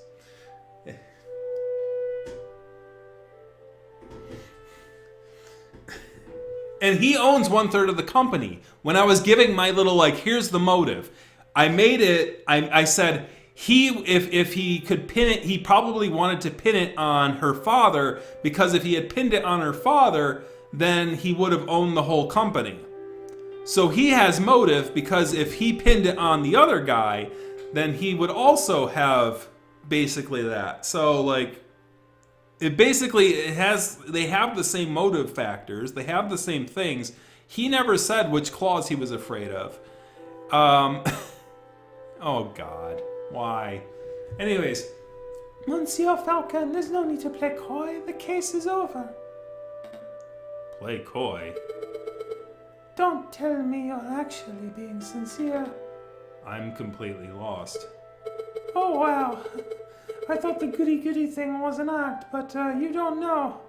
Alright, I'll spell it out for you. I probably already got it.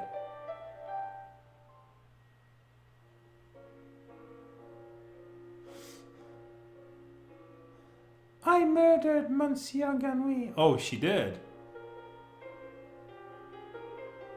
I saw him in the garden, all drunk and vulnerable, and I seized my opportunity. It was nothing personal, just business, you understand?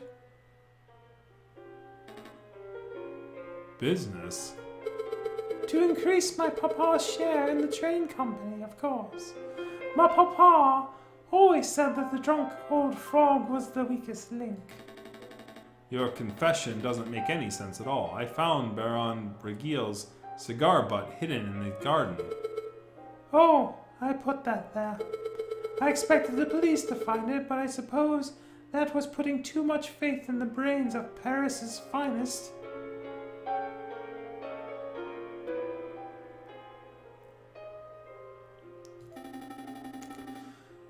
But Falcon proved that Monsieur Robino's photograph was edited. It was edited. I wasn't in the picture because I was busy paying a visit to Monsieur Ganouille in the garden. My papa knew I needed an alibi, so he ordered Monsieur Robito to paint me over Baron Royale and to add hands to the clock. But the lazy artist didn't manage to finish altering the photograph by trial day. It's a good thing that Monsieur Falcon was so imaginative, because that could have been gone very badly.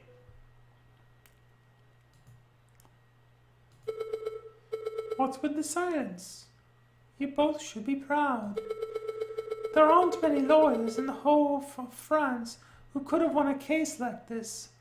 Even for a, what's the phrase again?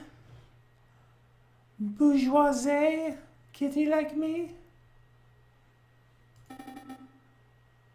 I think you should leave.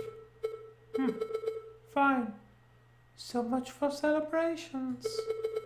Here's the payment for your services, straight from my papa's pockets.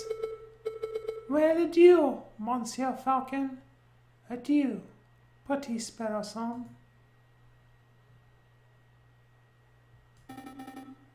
Falcon, what do we do now? Can't do it. Double jeopardy. Falcon?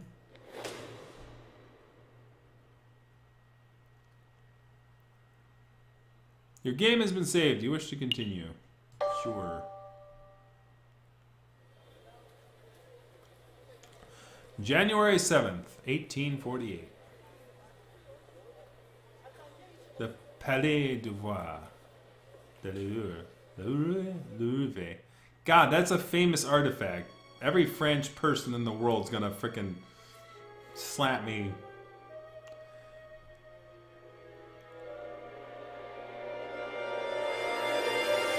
There is no misunderstanding. In the name of the king, arrest that Spaniard.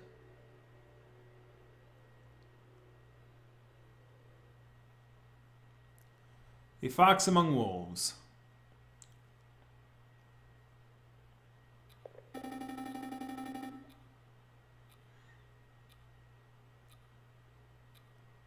Oh, it is the revolution of 1848. Let them eat cake, huh?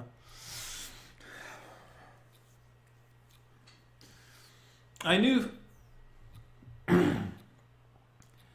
Falcon wouldn't feel like turning up to the office on Friday.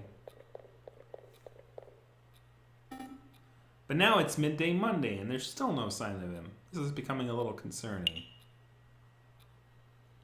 I should go look for him or I should wait a little. So what I'm gonna do is I'm gonna take a little thing, I'm gonna step out for a bit, I'm gonna take a drink, take a little restroom break and drink break, or grab a drink.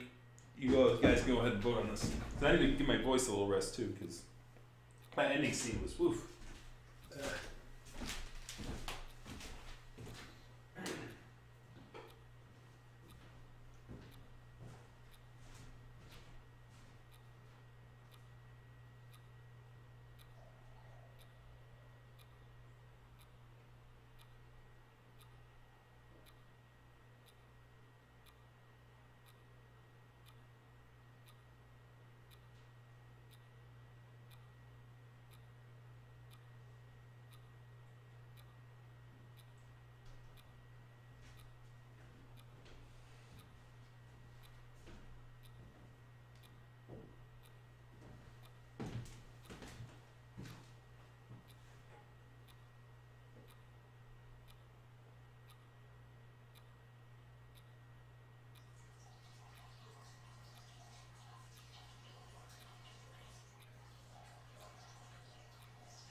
Go look for him.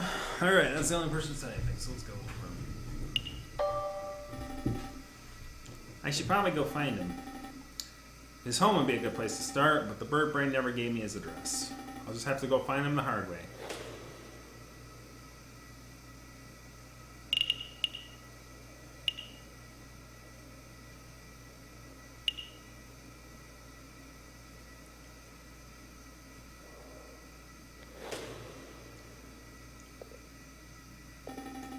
No sign of Falcon here. Excuse me, Rupert. Oh, it's you. This is the first year dropout. Hey, I didn't drop out. I was forcibly ejected. But that doesn't matter right now. I'm looking for Falcon. Have you seen him? Falcon? The guy who somehow blundered his way through the Caterline trial with the help of some very dubious evidence? No, I haven't seen him since the trial. Oh, well, anyway.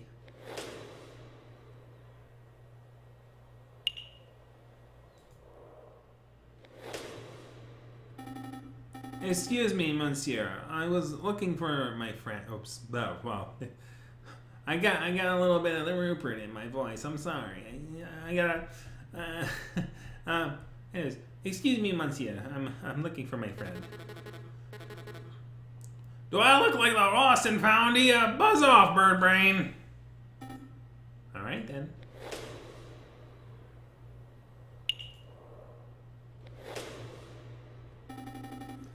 Excuse me, Madame Duhart. Down here.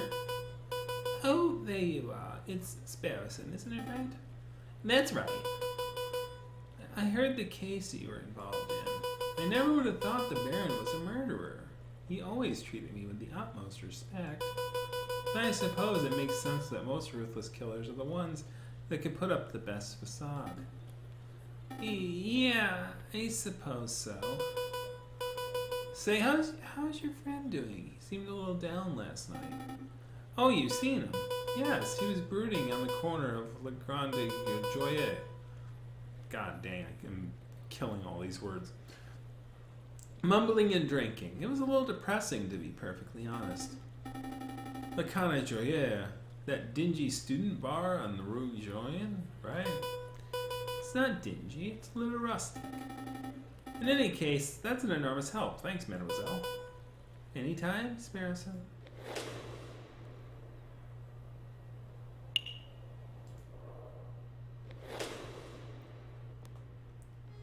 Sparrowson steps to the doors of Le Canard Joyeux, the dingiest student tavern in all of Paris. His nostrils filled with the pungent aroma of sour wine and bitter tobacco. Well, most of my feathers, isn't it, little Sparrowson? I haven't seen you here in years. How you doing, hon? I'm feeling pretty good, Madam Cornelia. Thanks for asking. I'm actually here for a friend. He's a big guy named J.J. Falcon. Falcon? Well, yeah, sorry, Lump, been here all weekend. He's just been moaning and muttering to himself all weekend. Frankly, he's bringing the whole atmosphere down. I'll take care of him. Thanks, Madame Quanelle. It's no problem, hon. He's probably still in the corner of the drinking room upstairs.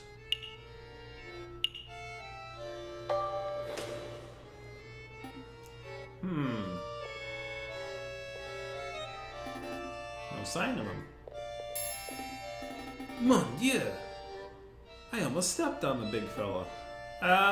Falcon? What are you doing on the floor? Hey, Falcon, wake up! Wow, Bird's completely out cold. He must have drunk his place dry. Let's see, how do you wake a drunk person? Kick him, yell him, pour a drink on his head.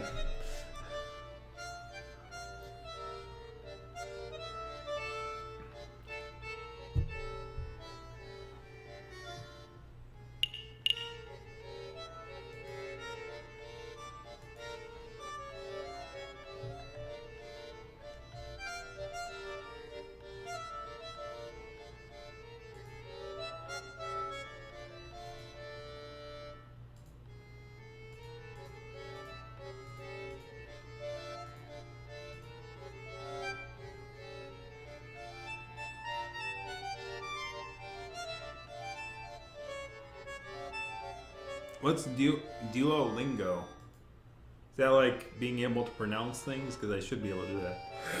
We have one poor drink on his head.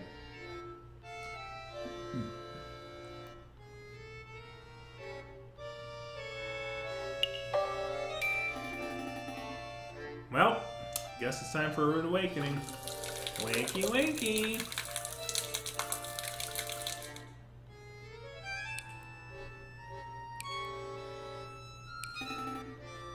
Good, you're up. Falcon? Yeah.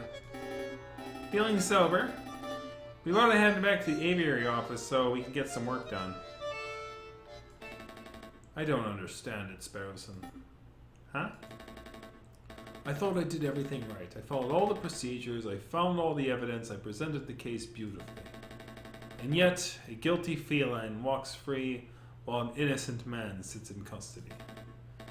What went wrong? Where's the justice? I don't know, we need to try harder. Or ... Where's the justice?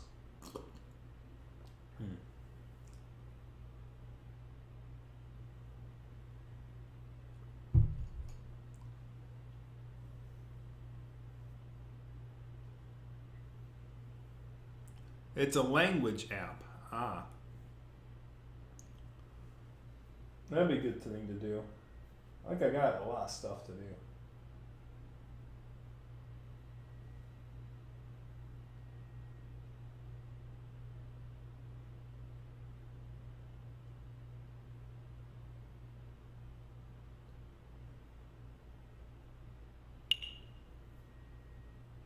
So I have one ... I think.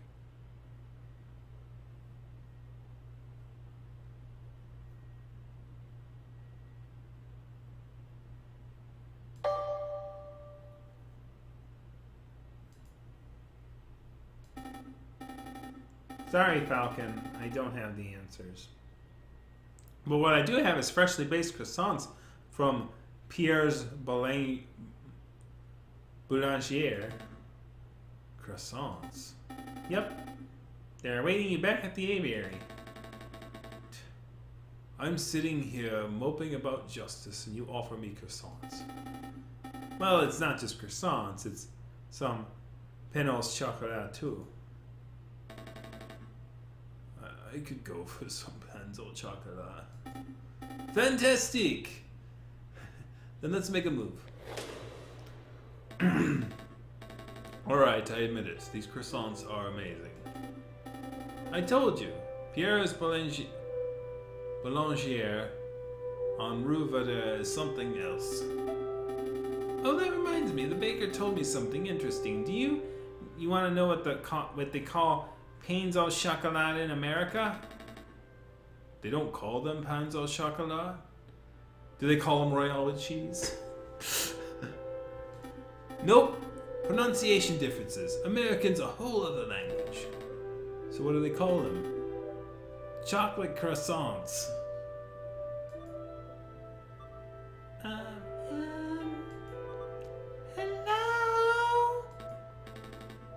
Yeah. Chocolate croissants. What do they call profiteroles? Oh, I think those are still profiteroles. But rather than custard, they fill them with ice cream and smother them in melted chocolate. Simply outstanding. Is this the Aviary Attorney? Can I speak to someone, please? Well, what do they call crepes? Excuse me! Did you just hear something, Sparrowson? Down here! Oh, sorry, I didn't see you there. What can I do you for, little one? Oh gosh, where to start? Your name, perhaps? Mousy. My name is Mousy. What can we do for you, Monsieur Mousy? I have this friend, and he's fallen under some legal turbulence. Legal turbulence? You mean he's been arrested? Yeah, I suppose so. They say he's a murderer, but he didn't do it. He didn't do it. That's quite a problem. I know, but I forgot to mention, he's the Prince of Spain.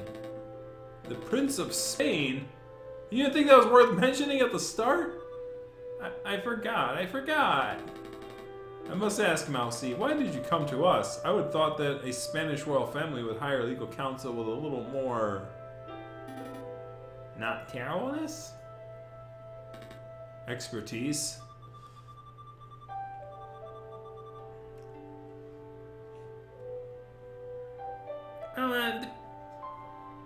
The prince has great faith in your lawyering skills, Monsieur Falcon.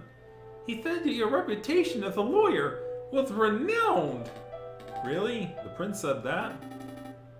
It's a great opportunity, Falcon. Surely you don't deny a request from the Prince of Spain. Of course not. We'll take the case or meh.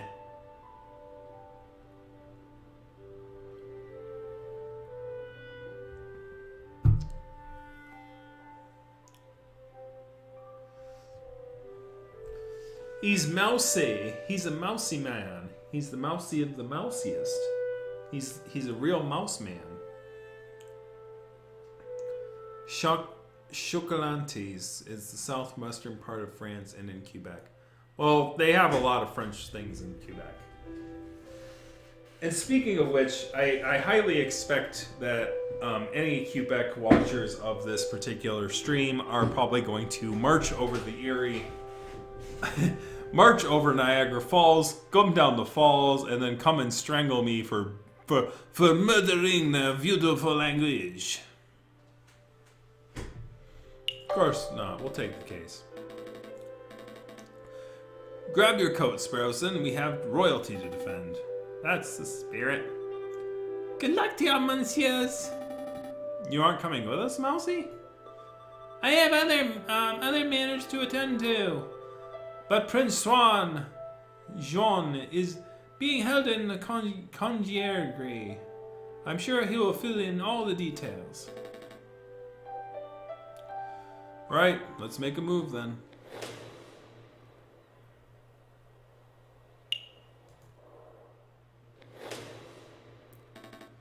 Good day, monsieur. Oh, it's you two again. Hey, nice work on the Lady Kittens trial. Baron Regil is pacing around a cell right now, ranting about wringing your neck. Yeah, I'm not surprised.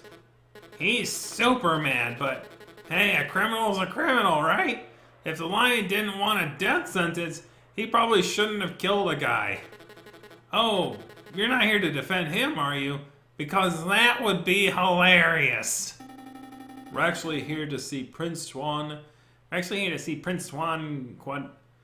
Quadrado, heir to the throne of Spain? That mouthy fox, huh? That guy's driving me nuts with his señores and his flamboyant attitude. I say the sooner he hangs, the better.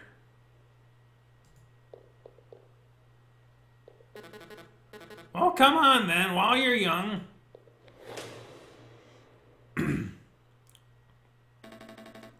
The Prince of Spain, I presume.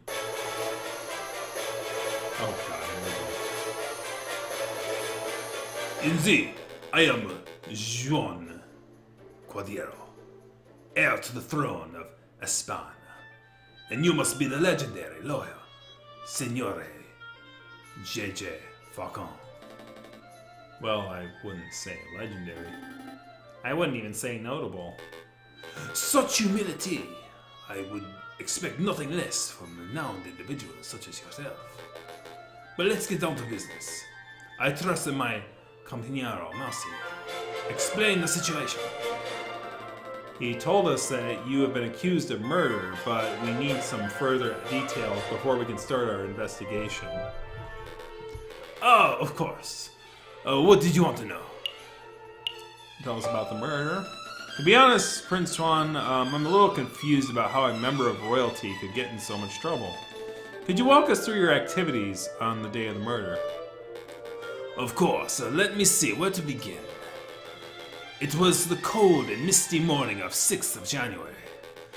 I heard that the King Louis Philippe was unveiling a new painting at the Palais du Louvre, and I wished to meet the man myself. So after a brief stroll and picnic in Tolier's garden, I entered the palace. I found the royal entourage in the Louvre's Grande Galerie. When I saw an opportunity, I presented a humble gift to the king. A rose an international symbol of peace and passion and virtue. How romantic. But before the king could take it, the rather rude person snatched it from my fingers. It was a royal guard, a dog by the name of Major Howell. Ouch! I cried out to Major Howell. I have pricked myself upon the thorns of this dastardly flower.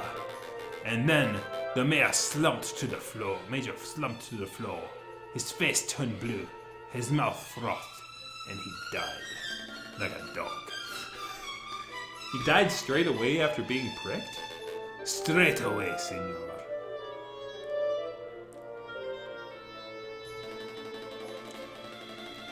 It's obvious that the pricked finger was the cause of death, but I don't know of any poison that acts so fast. Nor do I, Senor Falcon, but clearly the police felt that poison upon the rose's thorn was the only logical explanation. And with so many witnesses, even the king himself, what could I say to defend myself? So where did this rose come from?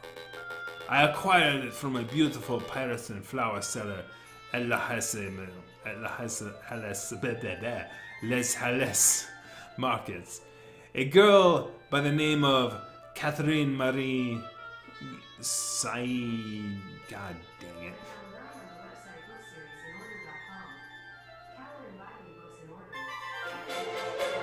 What the fuck are you doing? You spying on me? I'm gonna unplug you. Hold on a second.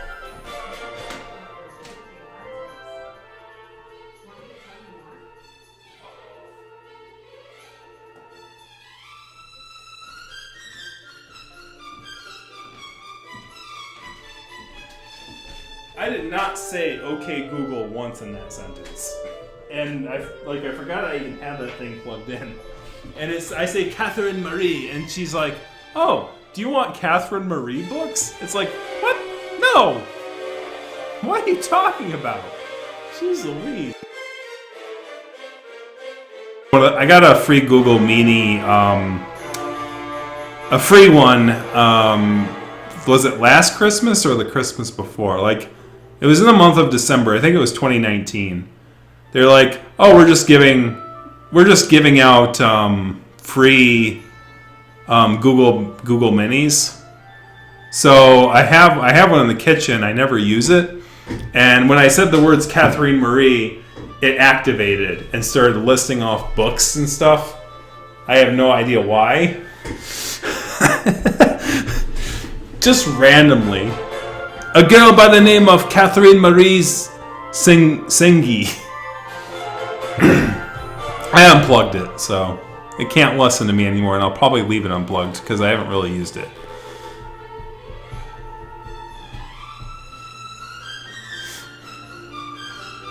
Oh yeah, it likes Prince Swan. It wanted to. But surely you're not suggesting that the flower girl applied poison herself, Senor Falcon? Well, I'm not making any accusations yet, because look where it got me last time. I'm just planning to explore every line of inquiry. Poison Rose has been added to your evidence folder. Did you want to ask something, Senor Falcon? Why are you in Paris? Why did you come to Paris, Prince Swan? I was on a diplomatic mission. I do not know whether you're familiar with the current events, but you may have heard that my country is in a state of turmoil. Contenders for the Spanish throne are slandering, plotting, backstabbing. It's chaos and the people are suffering. So I thought, if I can befriend some French royalty, perhaps even the king himself, maybe I can straighten my family's name. With the Cardinal dynasty restored, I would have a chance at bringing peace to my beautiful nation. Well, I guess that plan's gone out the window. Sparrowson, don't be rude. No, he's probably right. I've failed terribly. Don't fret, Prince Swan. We'll do anything in our power to clear your name. Maybe once the dust is settled, you will have another opportunity to speak with King Louis Philippe and complete your mission.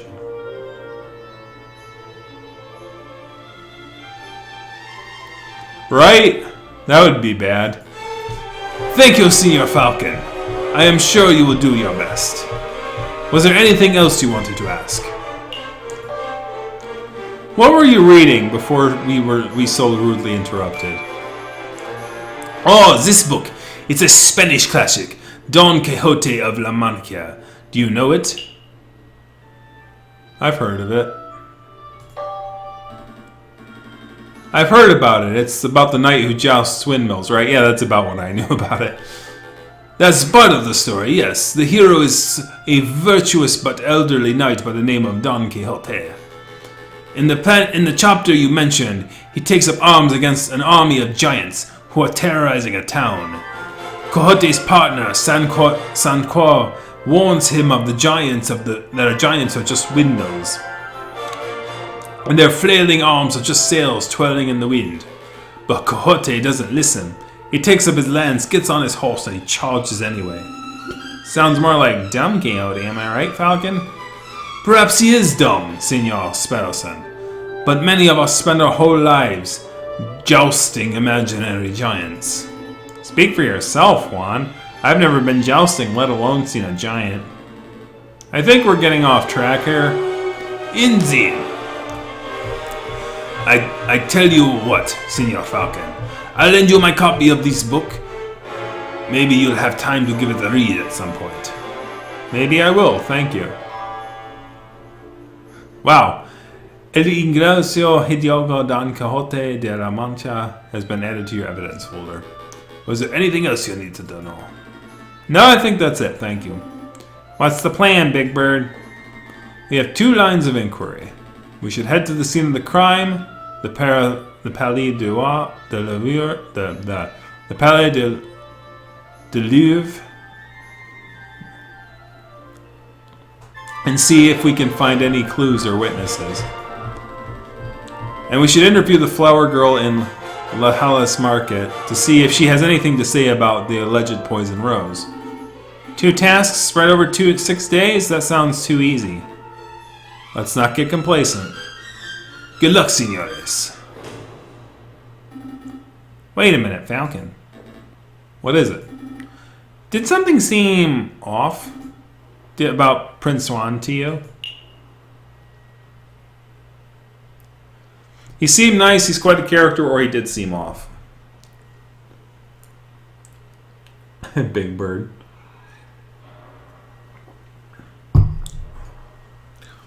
Big Bird.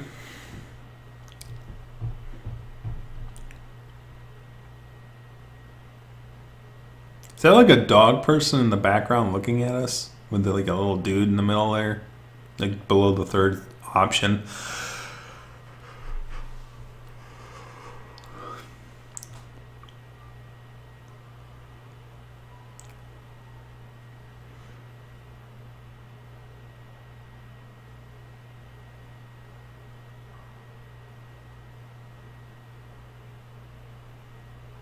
Nothing at all. He's a fox. Quite a character. Okay, we got one quite a character going once. Quite a character going twice.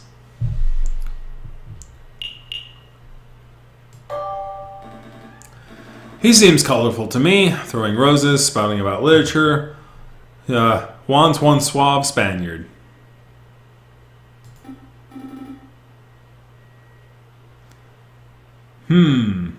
Maybe I misread him. Well, look. If this is bothering you, we could always ask around. Maybe someone in the city knows Juan's dirty secret. If he actually has anything to hide, that is.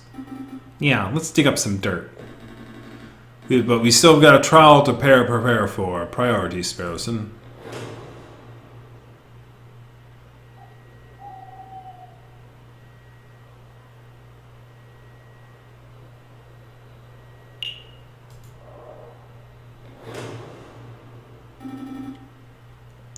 A little early, aren't we? Just scoping the place out. Come on, Falcon. We've got investigating to do.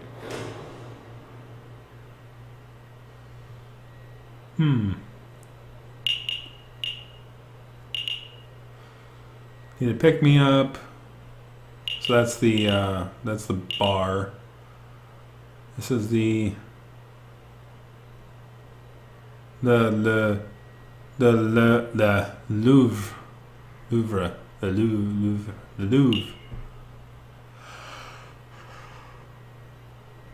Is that like right next to our office? It is. It's like a few blocks down from our office.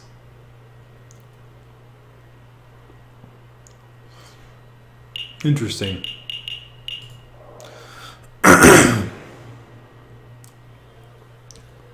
The pair arrive at La Halle's market. Vendors and buskers performers and thieves. God dang it. What's the word again?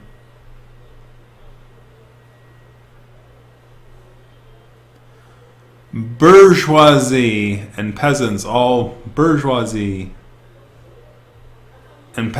bustle from place to place.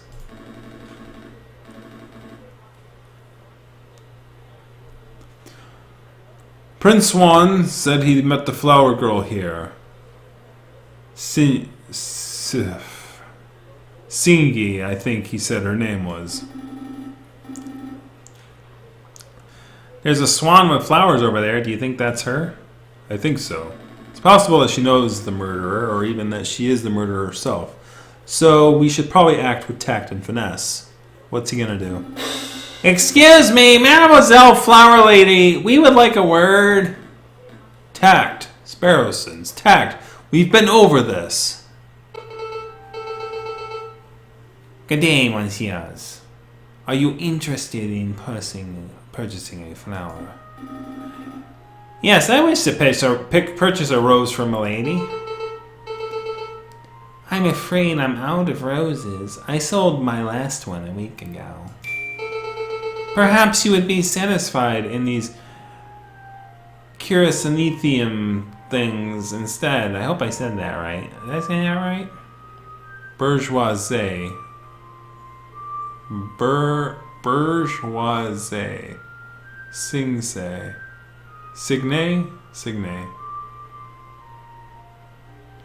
Got it. Signe. Got it. Okay, thanks.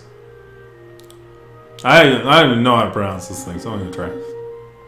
'Tis a beautiful flower from a fair maiden.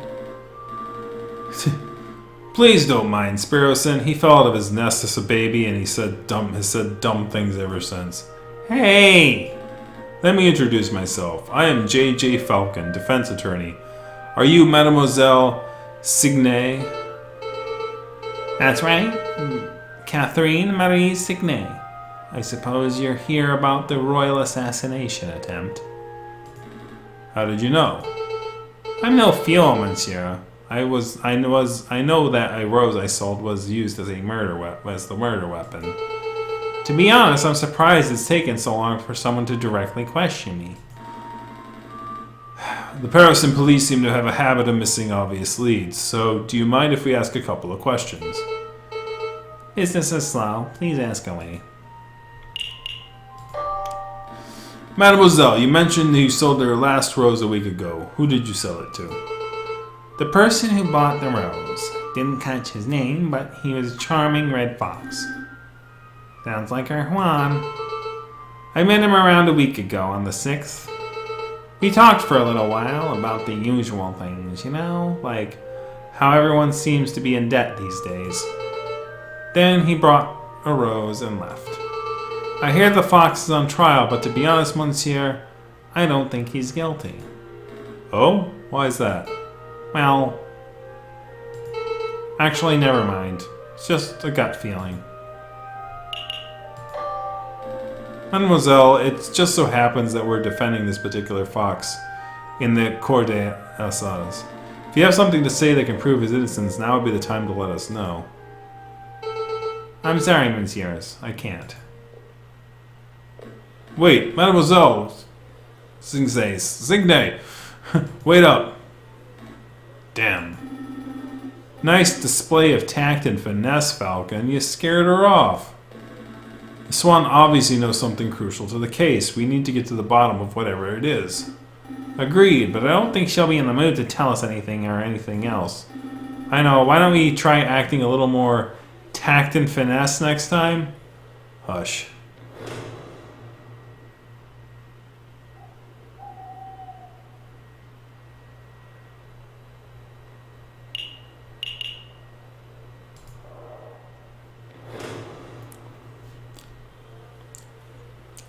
Falcon and Swanson make their way to the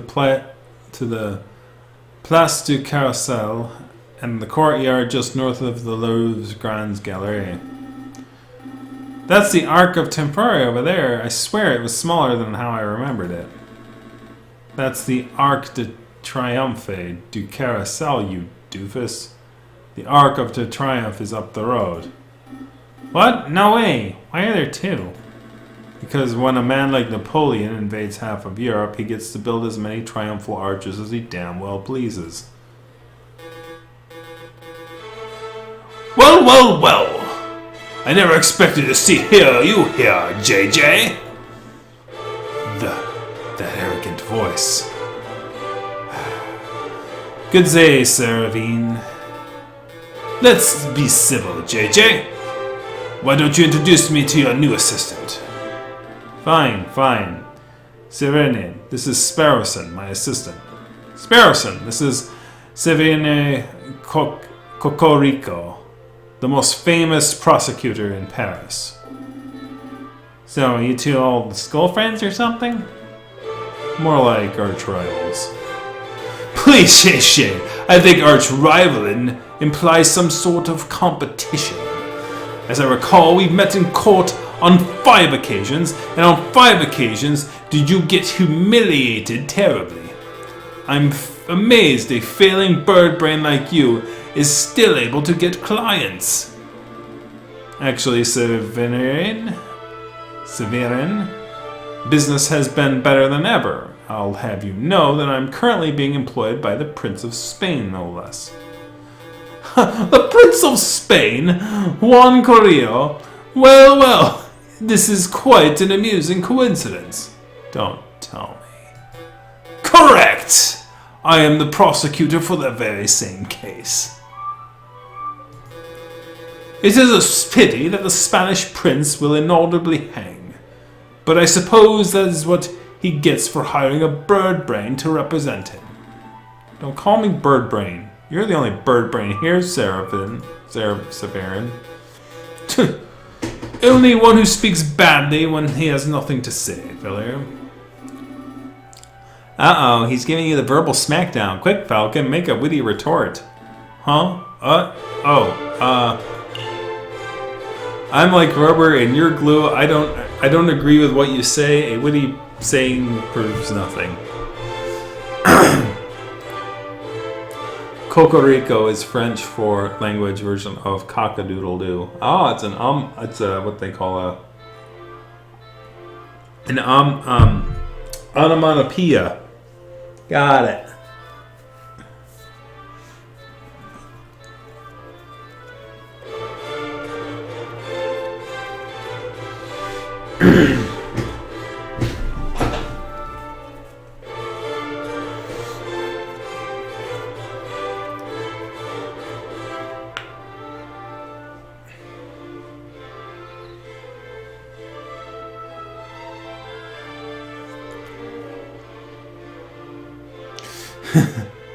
Querying Voltaire, yeah, the guy's pretty pompous, alright.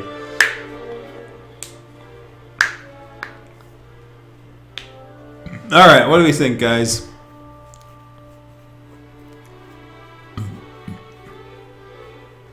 Rubber and glue. I'm rubber and you're glue. What is that saying anyway? God, it's been so long. I know it's not witty at all. Alright, let's see. A witty saying proves nothing. A witty saying proves nothing going once, going twice. A witty saying proves nothing. Voltaire. Ooh.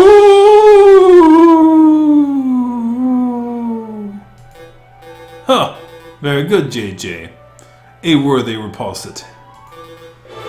But enough talk. If your monsieurs would excuse me, I have a case to prepare for. JJ, Spelson, I'll see you two in court. I can't stand that guy. He did seem a bit of a cockerel, but is it true what he said? You know that he trounces you in court. You know that he trounced you in court like 5 times. I can't deny it. Severin has a reputation as a ruthlessly thorough prosecutor. Mountains of evidence, surprise witnesses. It's no wonder he always manages to one-up me. But this time will be different, right? I hope so. I know so, for you see, I stole his annotated map of the Riviera out of Coquerico's pocket when he was busy rattling off volunteer quotes. Sparrow son, that's pretty impressive, or I'll say pretty impressive. Pretty impressive, actually. I swear you were standing here 3 meters from me this whole time. You tall birds are so busy with your heads in the clouds that you don't even notice us small folk running around your feet. Pinching Kakariko's pocket was like taking candy from a very tall baby. Let's take a closer look. I see. This map shows the entire Livier area. Everything from Tuileries to the Rue de Livier. Most convenient.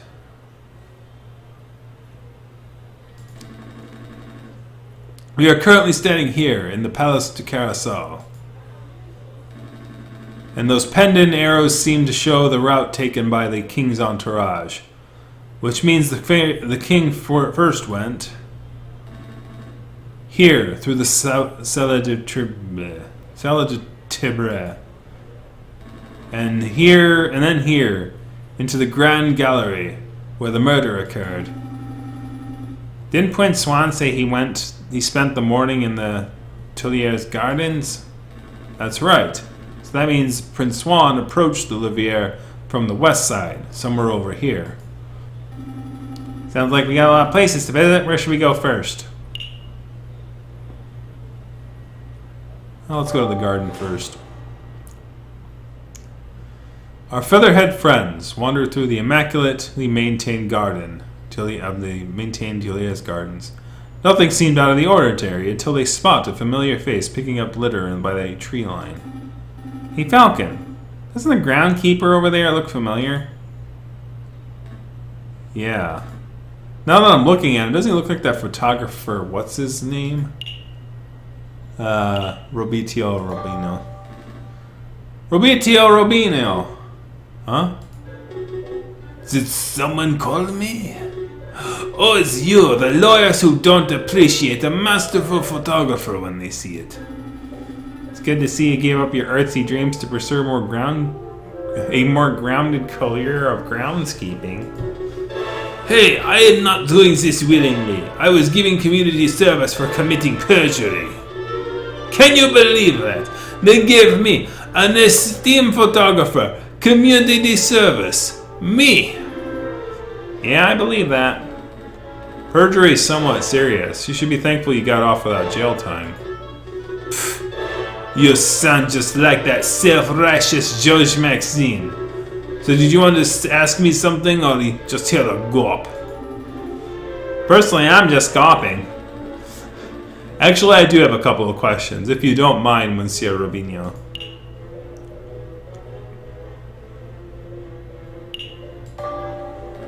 I don't suppose you've bumped into a Spanish fox who goes by the name of Prince Juan, have you? A Spanish fox? No, I've never met anyone like that. If this is about that assassination attempt on the king, then you're asking the wrong person. I only started working here today. I see. Was there anything else you wanted? So how's the new groundskeeper job working out? Terrible. Tourists are pigs. Sometimes literally. Look at this rubbish I found. Beer bottles, tin cans, apple cores. And look what I just picked up at the west entrance. A book page. A whole book I can understand, but a single page? What kind of blithering moron just leaves one page? Wait a moment, can I take a closer look at that, monsieur? Don Quixote. That's a page from Don Quixote. May I take it off your hands, monsieur? Sure. What's it worth to you? What's it worth? It's trash. It's literally worthless. Then I suppose I'll be destroying it as per my duties. Alright, alright. I suppose you deserve a little compensation for your trouble. How about you just give me the page and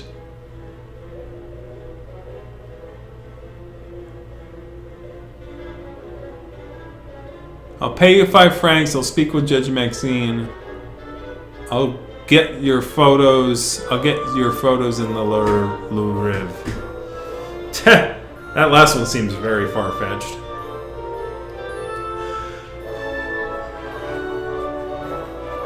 What do you think we should offer the dude?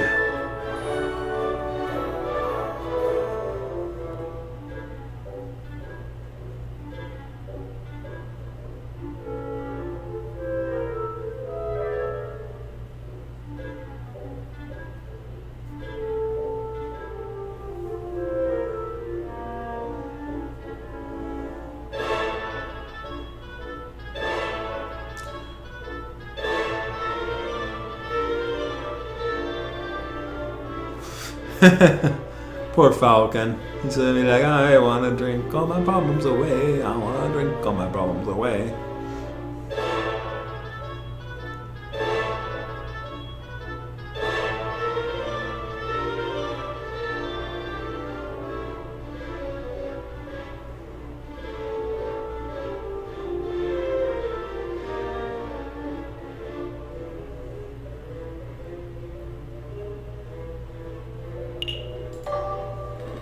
I'll pay you 5 francs. Easy money, right? 10. 6. 10. 8. 10. Wow, Falcon, you suck at bartering. Alright, fine. 10 it is. Take my damn money. Page 48 of has been added to your evidence folder. Did you want to ask me something else? That's all. That's all. We'll let you get back to work, Monsieur Robinho.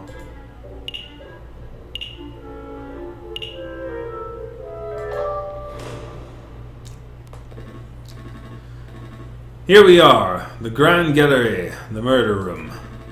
I believe the murder occurred right under the new painting. I see hundreds of paintings. Which one is the new one?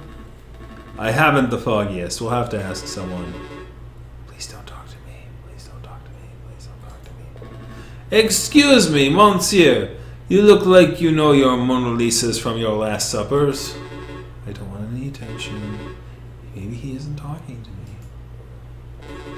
Oh, he's definitely talking to me. Keep it together, Eric. Oh, hi. Would you know which painting was unveiled on the 7th of January? The one the king came to visit? Oh yeah, I can help with that. It's the piece right behind you. Ah, I see. It's the painting of the king himself. That's one normal-looking penguin. What do you think of it, Falcon? What do I think? Well, I'm no art critic, but... it's a masterpiece. It's subtle yet nuanced. I don't care for it. Which one do you think? You could say Donnie Quick.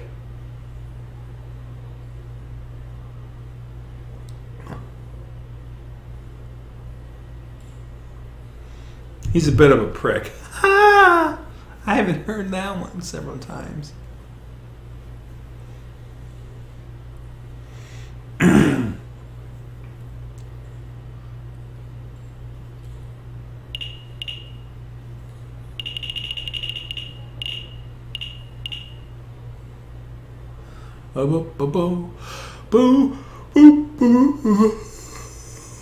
I don't think he cares.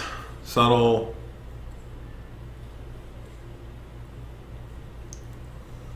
Going once. Going twice.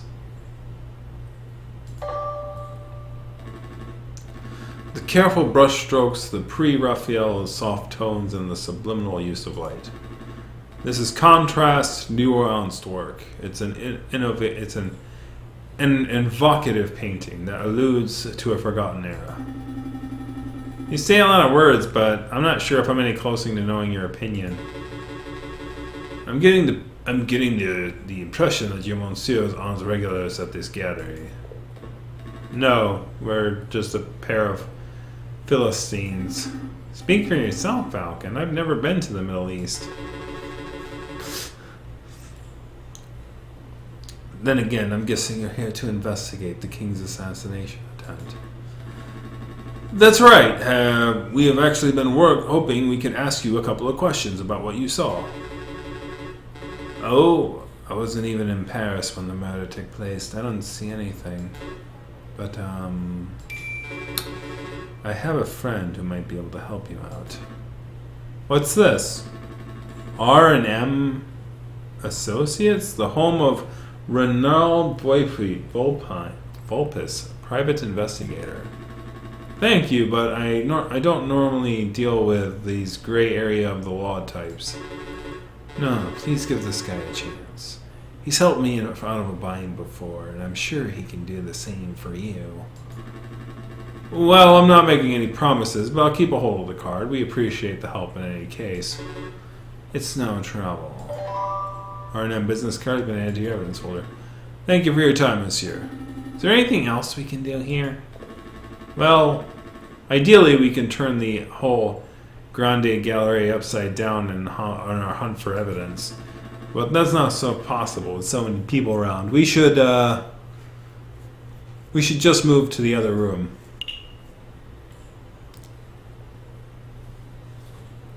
Yeah, they have good writers. Absolutely. Like, I haven't had any issues with the writing so far. So this is Celle de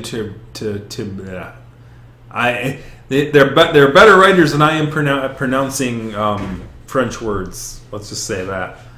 Celle de Tibier. If I understand Cocorico's notes correctly, this is the room where the king and his entourage stopped in before heading to the Grand Gallery. This room doesn't seem to be very popular. I don't see anybody around here to interrogate. Interview. Right, interview. Well, since it's quiet, you might as well take the opportunity to do a little snooping. What's the point? Surely all the interesting evidence would be in the Grand Gallery where the murder took place. Think about it, Falcon. The police could have already gone over the Grand Gallery with a fine-tooth comb. But I bet the numbskull Inspector Volaterre wouldn't even think of checking this room for clues. There might be a murder weapon just under our beaks. The logic seems a little questionable, but it couldn't hurt to take a look, I suppose. The columns have been designed to look like Roman. I think the style is iconic. It's not iconic, Falcon. Irony is a character. When irony is when a character says something. The reader knows something, but the reader knows it means something completely different. That's not... Never mind.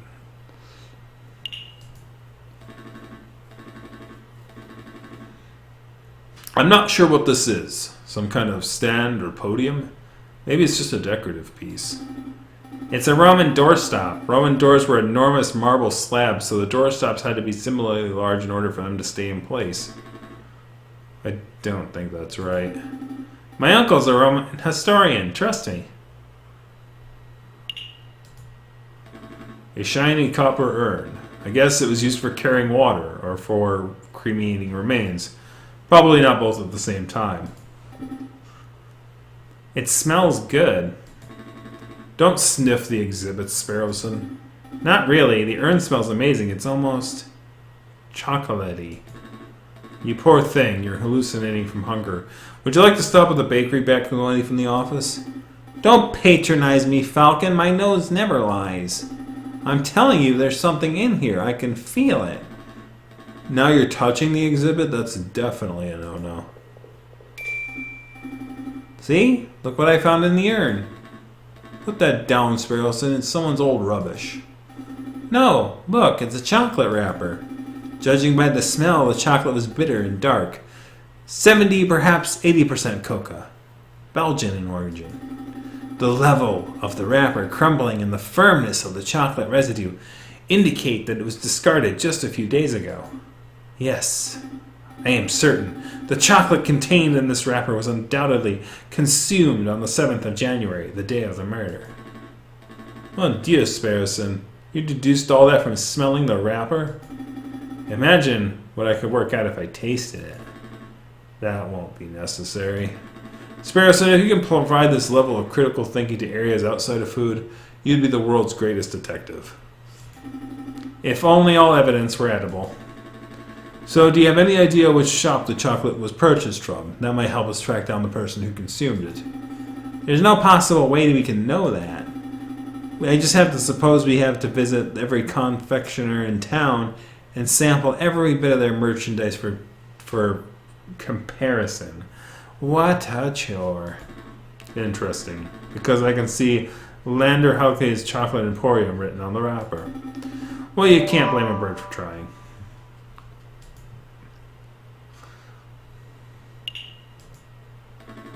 I see a cabinet full of engraved plates, mostly bronze.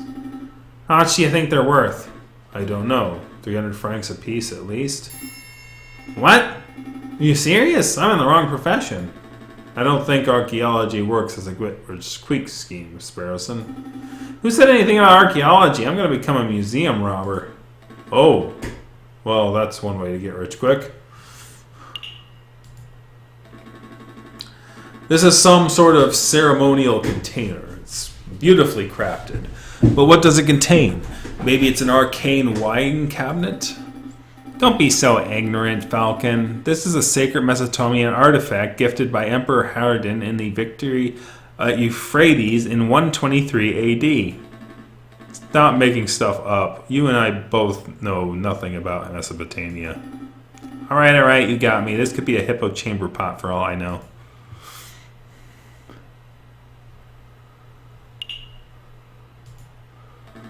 The supporting column. It's holding the roof up. If the column were truly supportive, it wouldn't hold the roof up. It would encourage the roof to get to its location on time. We're done here. For now, at least. We're spending all day staring at Roman artifacts, I suppose. So, where to next? Are we all done here? Yep, let's make a move. Good call. You can always come back later if we've forgotten something.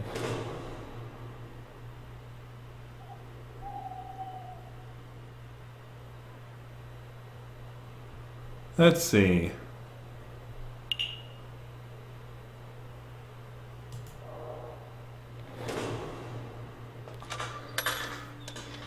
Ooh, customers.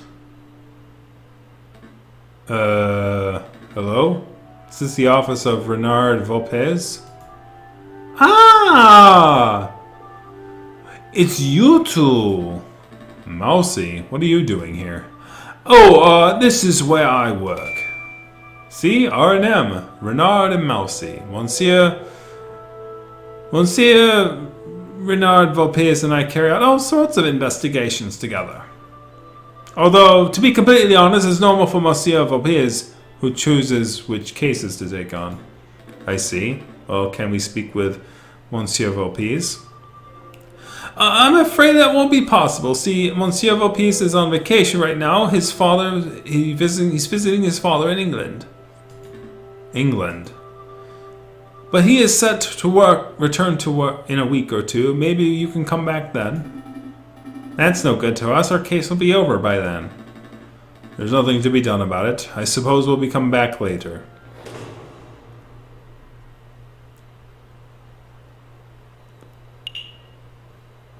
Chocolate Emporium.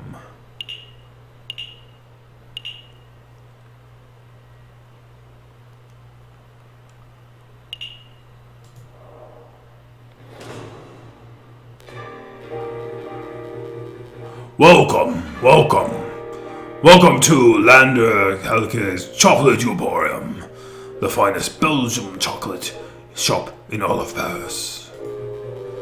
I am Lander Hagelsack, the founder and owner of this establishment. I am J.J. Falcon, defense attorney. Good day, monsieur. Oh, lawyers, very fancy. I must say that I once dreamed of being a lawyer, but circumstances wouldn't allow it. It's a very funny story, you see. I was a young boy, and I befriended the son of a Hungarian attorney. Falcon, you have to help me. Well, what is it? It's the smell, Falcon. It's overpowering me. It's demanding I lay waste to the shop. For Pete's sake, restrain yourself, Sparrowson. Oh, but I'm rambling, aren't I? So, you monsieurs here to buy some chocolate? Yes! No. We're here on business, monsieur. Business? First things first, we believe this chocolate wrapper originated from your shop, am I correct? Oh, yes. That is indeed the trademarked Haliskier wrapper for genuine Belgian Hagelslack chocolate. This was almost certainly bought from this very establishment.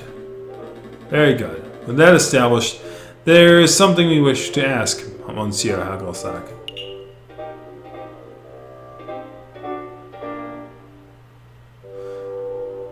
Who bought this piece of chocolate?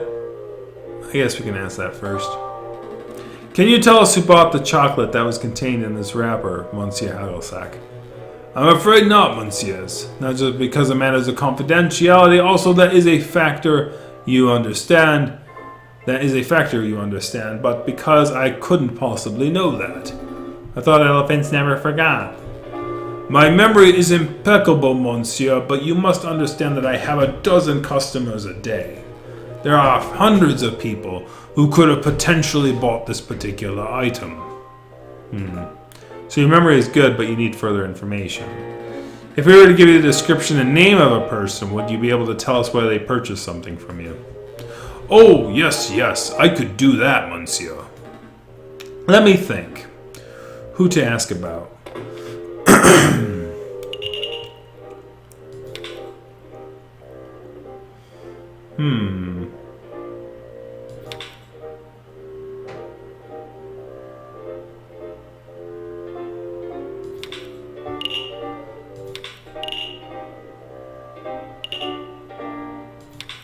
So who would I ask about if they bought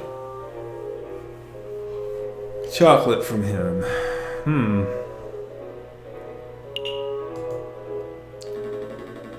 Have you ever served Juan Cuadero, the Prince of Spain?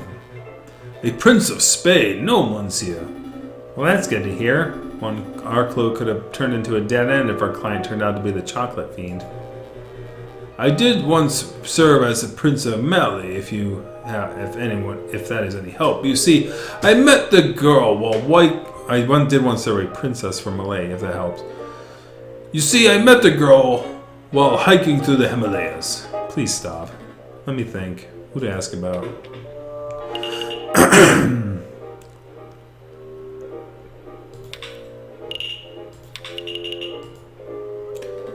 Have you ever served a tiny mouse named Mousie? No, monsieur. Mice terrify me. Let me think. Who to ask about?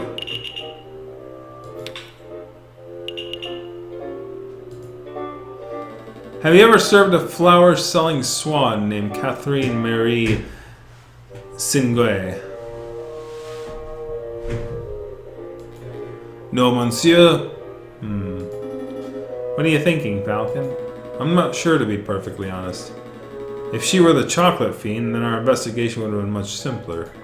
But since she's not... Monsieurs, I'm growing tired of these endless inquiries. Mayhaps you should come back another day.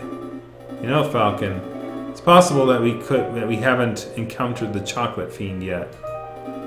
Rather than coming back here every day and making endless guesses, we should wait until we have someone specific in mind.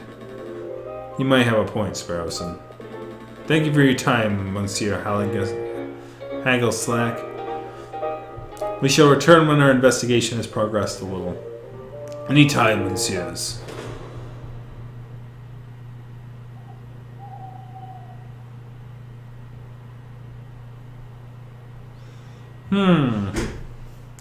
Interesting. Not doing too hot, honestly. I've basically kind of shuttered the goose lady, and now I blundered the order under which I was doing this thing. So, really, Falcon? I thought we were done with your mopey drinking. I'm not here to drink, Sparrowson, or mope for that matter. Taverns are a fantastic hub of information. If we wish to learn more about Prince Swan, then this would be the ideal place to start asking questions. Or that, oh, that's pretty good thinking. Oh, you two are back. Are you feeling any better, Falcon? Much better. Thank you for asking, Madame Quenelle. That's great to hear, hon. Will it be the usual? No, I'm back to investigative work today, so I've got to keep sharp. He wanted to know if you've seen a Prince of Spain around here lately. A Prince of Spain? I don't know if you've noticed, hon, but this isn't exactly the classiest pub in all of Paris. I'm lucky to serve the occasional bourgeoisie. You can forget about seeing a member of royalty. That's a pity. Maybe we can ask you some of your patrons? Feel free. The old regulars, Rufus and Paul, are playing cards in the attic, same as always. But we get all sorts of colorful characters in the drinking room. I bet if you rattled enough cages, you can find someone who knows whatever it is you want to know. Thank you, madame. Let's see where we start.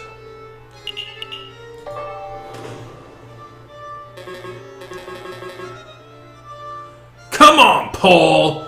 Just one more game of Jacques Soir. Absolutely not. My wallet is hurting enough as it is. Please, I'll even let you deal this time. The answer is no, Rufus. I'm skint. If you want to play cards, you'll have to ask someone else. Fine, I'll ask that big fellow. Excuse me, monsieur. Yes, you, monsieur. Care to play some Jacques Noir? Sure. Absolutely. Deal me in, monsieur. Very well then. Do you know how to play? Of course. Of course, I've been playing for years. Yeah, right. Don't get cocky, Falcon.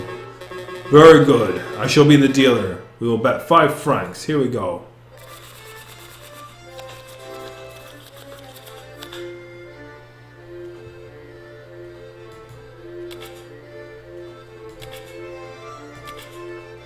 God dang it. Unlucky, monsieur. Most unfortunate. Shall we have another round? No. I think I'm done. Maybe another day, monsieur. I understand. Feel free to come back anytime.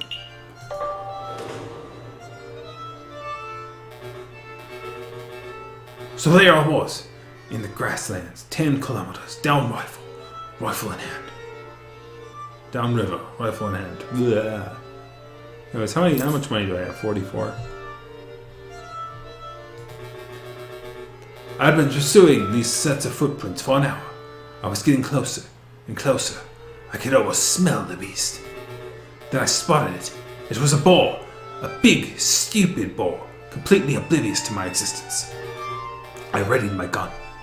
I carefully took aim. And then BAM! You shot it? No. It was the most peculiar thing. The boar slumped over dead right before I took the shot. Sounds like one of them heart attacks. Me none went the same way. That's what I thought, but when I got closer and looked, I noticed the boar was frothing at the mouth. Whoa! It was rabid? Possibly, but I don't think so. I remember reading something about frothing around the mouth being a symptom of poisoning. Needless to say, I left the dead animal alone. Good call. Who wants to deal with tainted meat? Excuse me, monsieur. Yes, can I help you? You said that the beast you were tracking might have died from poisoning. Could you give me some further details? Further details? I'm not a poisoning expert, I am afraid. Well, what do you think caused it? I would guess it ate something bad. I saw some of that poisonous plant around. Wolfbane, I think it's called. I have no idea. I'm a hunter, not a vet. Excuse me. Excuse me, monsieur. What is it? I don't believe you've seen a Juan Corredo around here. He's a Spanish royalty. Foxy fellow, swanky hat, calls everyone senor. That doesn't sound familiar. Do you recall anyone seeing that Piero? Ain't got a clue. Sorry, monsieurs, you're barking up the wrong tree. What can you tell us about the Spanish royal family? Do we look like encyclopedias or something?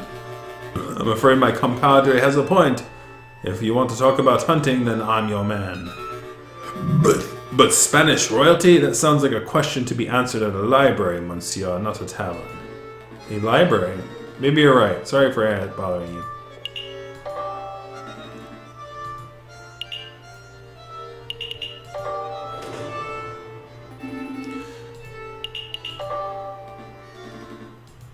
Alright, so Wolf's Bane.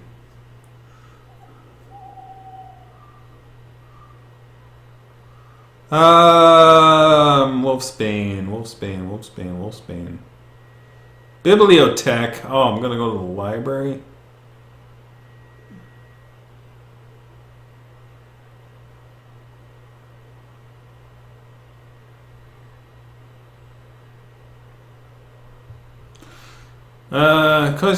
Some magazines. These magazines are only available for 1 day, but take no time to visit.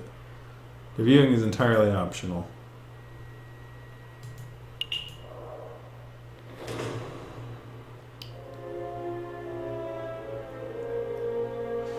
A storm is brewing, my brother. Word of the royal assassination attempt has spread. The proletariats grew confident. Gosh dang it, why did I stumble on it? It won't be long before we have rioting. And then, a revolution.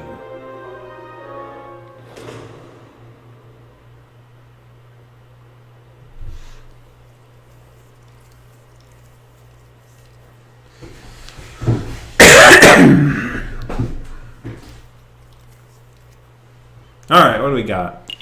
Paris, the world famous hub for... I think we haven't been to the bibliotech. Here for a little right reading, are we? Not quite, Sparrowson. I'm following the hunting beagle's advice. Don't eat poisoned pork? The other piece of advice, that we want to learn about a member of royalty, we should visit the library. Oh, that makes sense. Say, Falcon, I've been meaning to ask, since we're in a library and all. Are you a classic literature fan, or do you prefer more modern works? I like the classics. You know. Alan Renega's, Carbon Fills, and that sort of thing. Don't try to act smart. I saw you reading books of naughty limericks the other day. You don't think I would notice because you pull a dull-looking slipcover over it? But I knew, Falcon. I knew. Would you, monsieurs, not mind lowering your voices? I can hear you squawking from the other side of the building. Oh, my apologies, monsieur. We'll keep it down. Wait, you're a librarian, aren't you? An astute observation, yes, monsieur. As the only quiet person in this library, I am most assuredly the librarian. Well, now that you have your attention, my friend wants to ask you something. I do? Oh, right, I do. What can you tell us about this? You seem like a scholarly, well-read individual. I'm sure you're up to date on geopolitical news and the like. I don't need your praise. Spit out whatever imbecilic question is in the back of your throat. Well, we understand that the Spanish throne is currently under dispute. Can you give us a brief rundown of who the contenders are? What a trivial question. Even an elementary school child can name the immediately heirs to every throne in Europe. Yeah, but for the sake of those children who slept through that class, can you refresh our memories?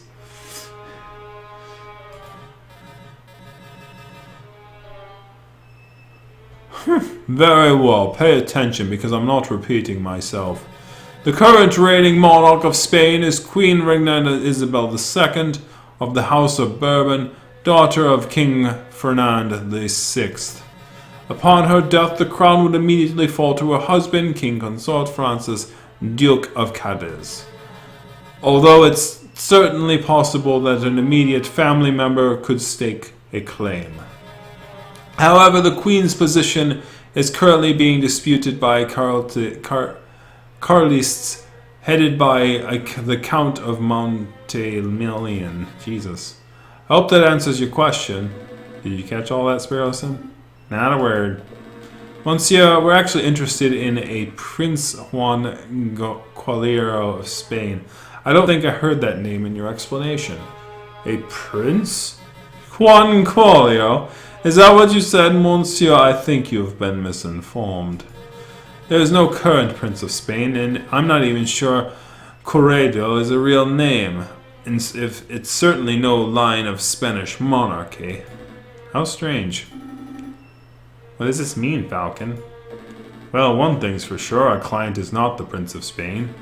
Maybe he's a delusional lunatic, or perhaps he's involving us in some sort of con. We don't have long before the trial, but it may be in our interest to confront Prince Juan directly and get some answers.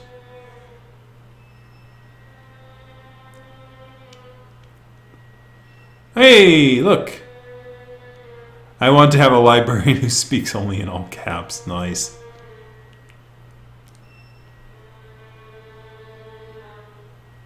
The Second Carlist War is actually happening in Spain around this time period.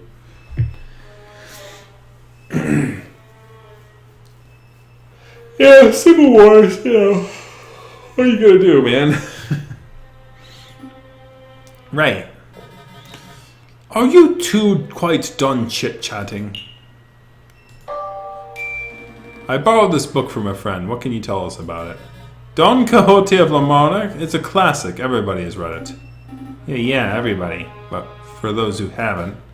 I'm not going to sit here and summarize a great work of literature to two imbeciles that are too lazy to read. Nor would I expect you, Monsieur, but what can you tell us about the physical book itself? This particular book didn't come from any library, if that's what you're asking. See, there's no library stamp or card. I assume it was acquired from a bookshop. A French bookshop, if the French translation and publishing information wasn't a giveaway. I see. Thank you. Do you have any questions, or can I get back to work? Don't worry, Monsieur. I think we're done here. Thanks for your time. I bid you good day.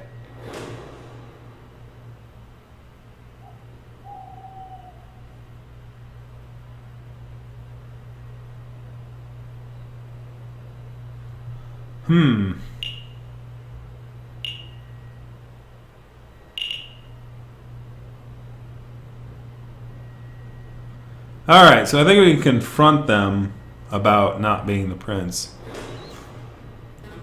You again. Visiting hours are over. Come back later. I have no time for your quibbling, Monsieur. Stand aside. You can't talk to me like that! I certainly can. We have reason to believe you are housing a suspect under false pretenses. That is in direct violation of statutes 104B and 488C of the French Criminal Code of Justice. Failure to comply with our request may result in you, yes you, Monsieur, to be held directly responsible for any consequential legal action. Alright, no need to break out the legalese on me. I'll go up in the cell.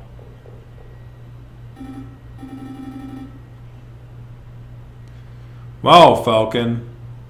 You memorized little criminals? How did you memorize those criminal codes? Memorize? Come on, Sparrowson, learn how to bluff.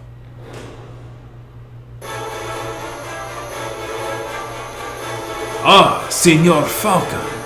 It's good to see you again. Have you some good news about my case, I hope?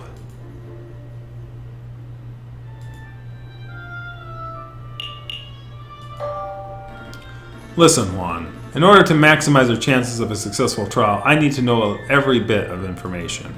I can't work with half-truths. If you tell me one thing and the prosecution's evidence tells me another, then we're both in trouble. I'm afraid I don't quite follow, senor. Do I have to spell it? You want me to spell it out? I know you're not the Prince of Spain. I know your name is not Juan Queredo. Where is this coming from? I assure you, senor, that I am who I claim to be. If you want your trial to be a farce, then you don't need my help. Come on, Sparrowson, we're leaving. Wait. Calm yourself, Monsieur Falcon. I'll reveal all. Did you just say Monsieur? What happened to your Spanish accent? Your suspicions are well placed. Juan Carrero is not my name, and I am not a Spanish prince. It was just a persona I concocted for the purpose of getting arrested.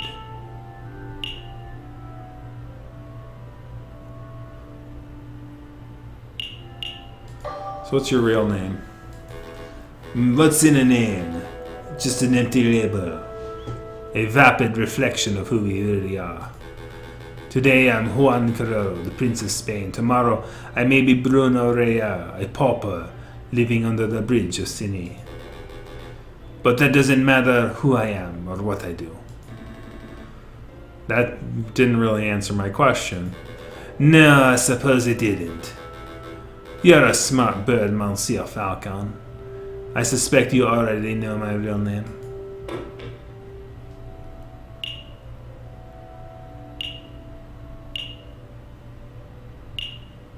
Oh, he's Renard. Oh, duh, because his mouse friend came and asked me to bail him out. Ha! Okay, yeah, that's obvious.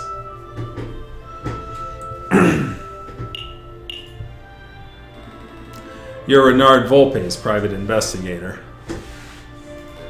Very astute.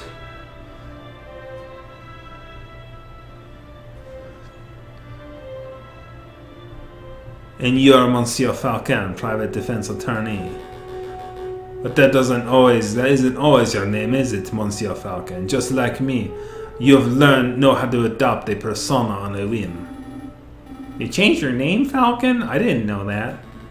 This isn't about me. Juan, Renard, Monsieur. We're trying to uncover the truth here. Of course. So what truth are you attempting to uncover, Monsieur Falcon? Why would you want to get arrested? You're putting me in a difficult position, Monsieur.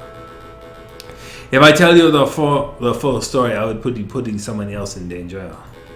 How about this? I tell you a story. I like stories. There was a girl, a mademoiselle, who was in great deal of debt. Everyone has debt these days, Monsieur. Indeed. This particular mademoiselle was indebted to a very powerful man, and that man wished to collect.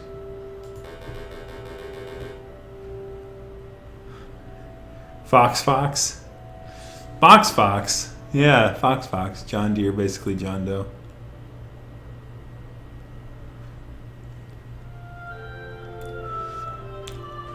The mademoiselle had no means of paying, so the man offered her a deal. Murder this man, and I will forget what you owed. Refuse, and I will reap what I am owed from your parents.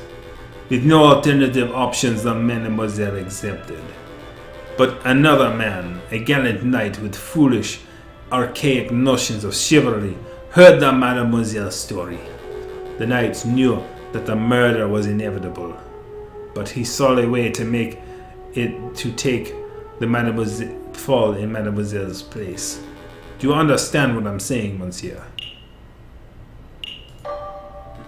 I understand, Monsieur. To be honest, it wasn't the subtlest of allegories. Storytelling was never my strong suit.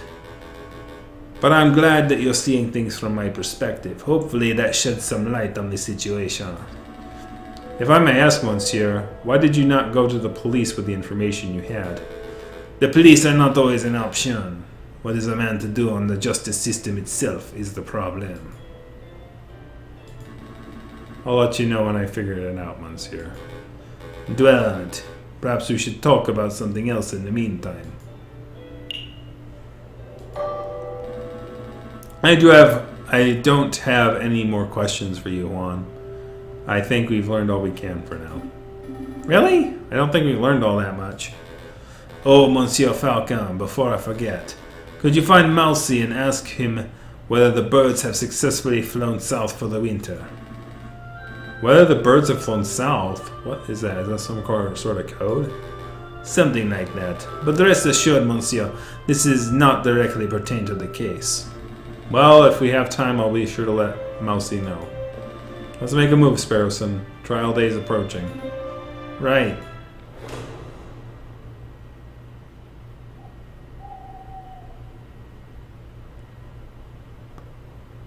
Oh, crap. Am I out of time?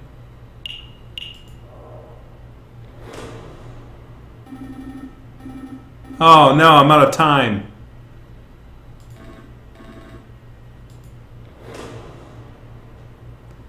Bah!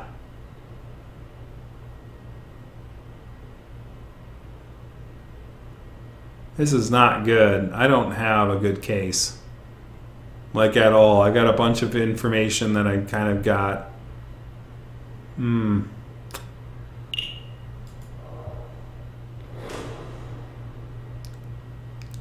Once again, Falcon and Sparrowson find themselves waiting outside the doors to the Tribunal de Grande Instances. Are you feeling nervous, Falcon? Yes. Of course I'm nervous. What have we learned about Prince Swan? What do we know about the real murderer? Nothing. Easy there, Falcon. We can do this. Senor Falcon, I trust everything is in order. Absolutely. I have every intention of bringing truth to light in this trial. Ah, such confidence. That's magnificent to see. And bringing truth to the light, you say. An admirable goal. No more adjusting at imaginary giants. All you cease your yabbering. The doors are opening. Here we go. Posore, Senor Falcon. We will. Are we ready? We're ready. We're not ready at all. I have no evidence whatsoever. JJ. Severin? Nervous? Why would I be nervous? I'm not nervous. I'm as calm as a cocoa. You're the nervous one. The whole courtroom is nervous. Well, cool your feathers now, Falcon. Terrible. You can't even maintain a stoic facade. I thought this trial would be the perfect opportunity for you to redeem your previous embarrassments. But if that's how you act before the trial has even started... Why, you pompous tail posture perfect. Order, order! Let's all settle down. The court is now in session. Psst, Falcon. What is it? Same here does the primary judge look hairier today. That's a different judge. That's different. That's a different judge to the one who resided over Dame Catterline's trial, you doofus. Oh, still looks a little strange, isn't it? Not really. There's a dozen judges in Paris alone. It only makes sense that we get different ones in different cases.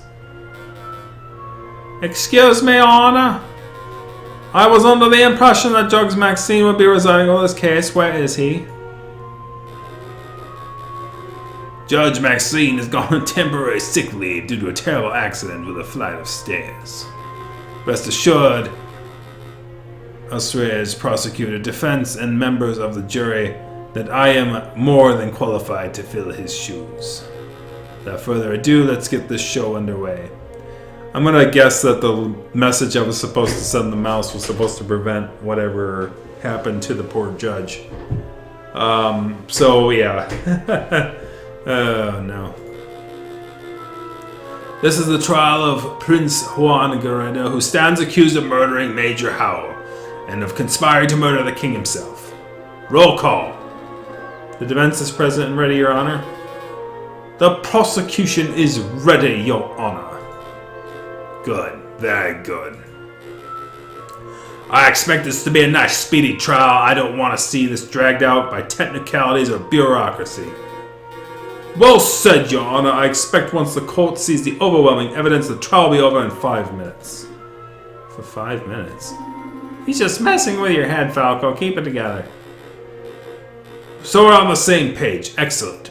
Prosecutor, please call your first witness to the stand. Very well. I call a police officer who investigated this crime scene. I call upon Inspector Juste Voltaire. Step up to the stand, Inspector, and recite the oath. I swear to speak without hatred, without fear, to tell the whole truth and nothing but the truth. Please recite your name and occupation for the court record. My name is Inspector Justice Holy. I am a fellow of a servant of the law and a scourge of gutter rats. That'll do, Inspector. We've heard your monologue before. Whoa, Corcuero's really going for a speed record, isn't he? Now, can you tell us what you witnessed on the morning of the 7th of January? Of course. At 10 o'clock in the morning, I was called to the Louvre Grand Gallery by one of the King's Royal Guards. Did he just say o'clock?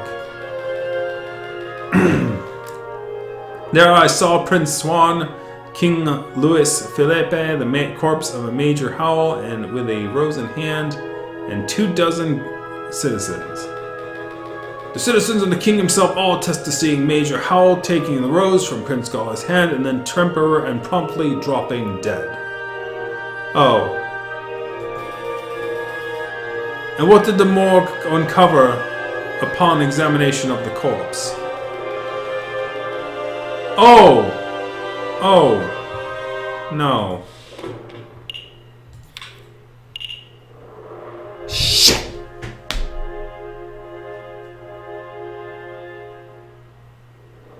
See, until they said it in court, I didn't really put the pieces together.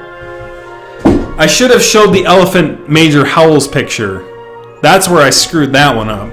Because I was like, oh, I'm trying to get these guys, I'm trying to tie these things to it. But if I showed Major Howell's picture, Major Howell was in that back room. He ate the chocolate bar, and then he died from consuming the chocolate bar, which was poisoned. It wasn't the rose. God dang it. But I don't have the evidence for that. My character doesn't have the evidence for that, so... He did have an eye patch last time, yes.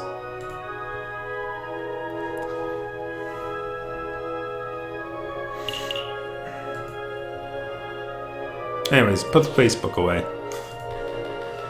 Aside from the prick on his finger, there was no sign of external harm to Major Howell's body. Therefore, the poison rose must have been the cause of death. Putting the pieces together, it seems very implicative of the prince. I see no further questions. Damn, I was hoping the coroner's report would determine the guy died from a freak heart attack or something. That would make for a particularly speedy trial, wouldn't it? But no, we aren't so lucky. Sometimes, something else seems to be amiss about the old bird's testimony. Right, I'll tear it apart. Your Honor, I wish to cross-examine the witness.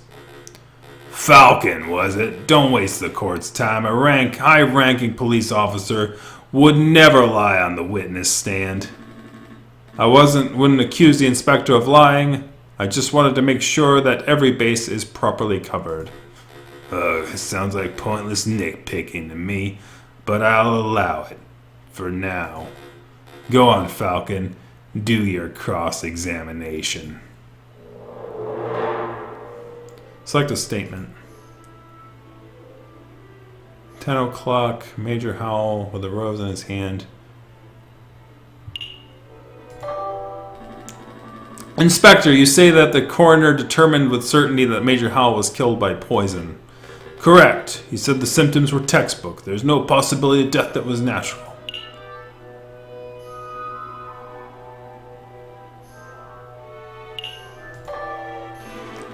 How exactly was Major Howell poisoned? What was the delivery mechanism? His finger was pricked by the poisoned rose. He even commented out loud about it seconds before dying. All 22 citizens who witnessed the murder attested to seeing and hearing this. Is there any possibility that he was poisoned by something else? What an absurd thing to ask, JJ. You haven't even heard you just heard that 22 people saw the victim prick his finger and die. What are you suggesting? That the pricked finger had no relation to the poisoning? That's exactly what I'm saying. I don't doubt that Major Howell was poisoned, but I do doubt that the rose was the cause. Unbelievable! Only a total buffoon could fail to draw the blatant link here. JJ is as tempting as it is to sit here and lecture you on basis of cause and effect. I'll end the discussion painlessly. Inspector, please tell the defense that you found traces of poison on the thorns of the rose itself. That should alleviate all doubt that the rose, in fact, was the poison delivery mechanism. Actually, I can't tell him that. I dread to ask, but why not? We didn't check the rose for traces of poison. It just seemed obvious that the rose caused the poison, given the timing of the incident. Well, now would be a good time to take a test. Here's a marvelous thought. We pricked the finger of the defendant with the rose. We pricked the finger of the defendant with the rose. If there's no poison on the rose, then Prince Swan lives, and he is free to go. If the rose is poisoned, the prince dies. But that's okay, because the punishment would be fitting of the crime. A marvelous suggestion. What is this, a witch trial? This isn't America, Saravan. That's not how we do things here. Calm your feathers, JJ. It was clearly a joke. There are far more humane ways of testing for poison. I'm sure the inspector will perform this duty with due diligence. Actually, we won't be able to test the rose for poison at all. Why is that? Given the dangerous nature of the flower, it was destroyed by the police force. We burned it to ashes. Such unprofessionalism. If we have no way to know whether the rose was poisoned, then this whole trial ought to be called into question. Nice try, JJ! But though the process of reasoning by elimination, we can still deduce with absolute certainty that the rose was poisoned. Cops lying on the stand? I mean, what is this nation coming to? In other words, there was nothing else at the crime scene that could have caused the poisoning. Wrong. There was something in the crime scene that could have caused it. Something that the investigative police blindly overlooked.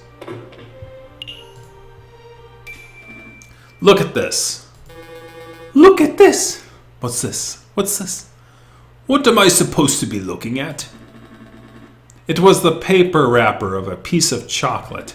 It was found in the Louvre, the Salle de Timbia to be precise, and we can date its consumption to the day of the incident. You're not suggesting that Major Owl ate a piece of poisoned chocolate moment before he died? I most certainly am.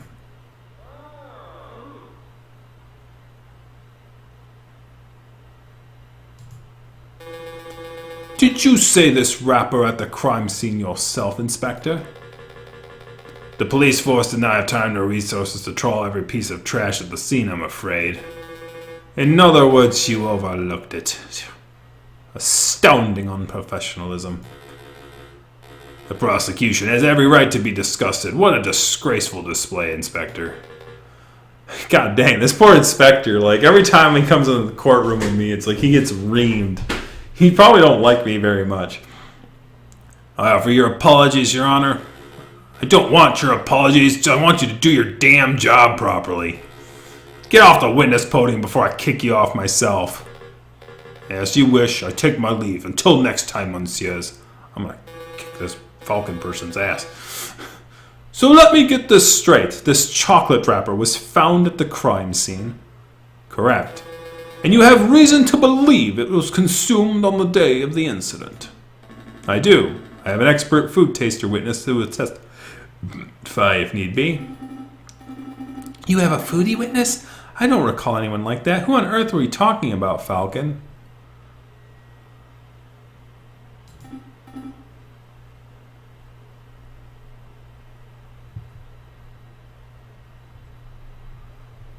Oh, I see. Do you know for certain that Major Howell consumed this chocolate? Well, that is a fact we are still investigating. I see. And do you have evidence that the check was in fact poisoned? Oh, God. Again, that is something that may require a little more time to definitively prove. So, in actuality, you do not have evidence that Major Howell consumed some poisoned chocolate. Instead, you have a solitary piece of rubbish that you picked up straight out of the gutter. That's weak even for you, JJ. let's move things on. I have another witness I would like to summon. He is a man who claims to have an excellent view of the people going in and out of the Aviary at the time of the incident. I call upon Monsieur Toussaint Kingley. Could the witness please approach the stand and recite the oath? Hello. All right, the oath. I swear to speak without hatred and without fear, and to tell the whole truth and nothing but the truth. Please state your full name and occupation for the court record. My name is Toussaint Kingley, and I'm a person who fishes. A person who fishes? So you're a fisherman? Oh, is that it? I thought the French justice system was better than this. I beg your pardon? Here comes Toussaint Kingley, the kingfisher. Clearly he must be a fisherman, because didn't you hear all kingfishers are fishermen? Well, you're carrying a fishing rod. And? Can a man not carry a fishing rod, reel, and bait without being branded a fisherman? Look. The prosecutor is the prosecutor's carrying a riding crop. Clearly, he must be a horse jockey. Oh, for pity's sake, fine. You can list your occupation as person who fishes and not fisherman. Thank you. Actually, why are you carrying a riding crop, Severian?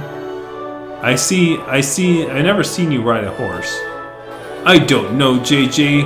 Why do you, a 30-something-year-old with no health problems, carry a cane?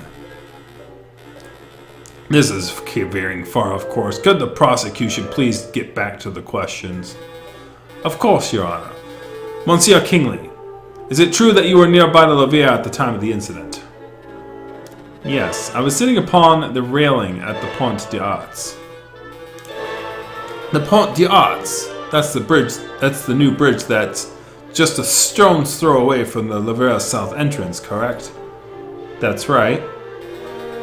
And what were you doing at the time of the incident? I was fishing. Kingfishers, am I right, Falcon? So you would have had plenty of opportunity to see the people who entered and exited the palace. Can you tell us who you saw? Well, the Aviary is a very busy place. Naturally, I saw a lot of people. But at 9 a.m., I saw the king, Louis Philippe himself, enter the building. He was surrounded by his entourage, of course. Then around 9:30 a.m., I saw this shifty-looking fox lurking around the entrance. Your Honor, I object to the witness's use of the term shifty-looking. It's vague and a biased description. No, really, he looks super shifty. I saw him rubbing his paws and cackling gleefully. And then I saw him take out a rose and carefully rub the stem. Rub the stem of the rose, you say? As if you were applying something to the flower, perhaps. Well, Monsieur, I shouldn't speculate. Of course, it's wrong of me to ask such a leading question. But yeah, it definitely looked like he was putting some sort of powder on the stem. Wow! Even I wasn't expecting such a bold admission. Members of the court, it sounds like we have direct witness. Johnson, stop doing that, please.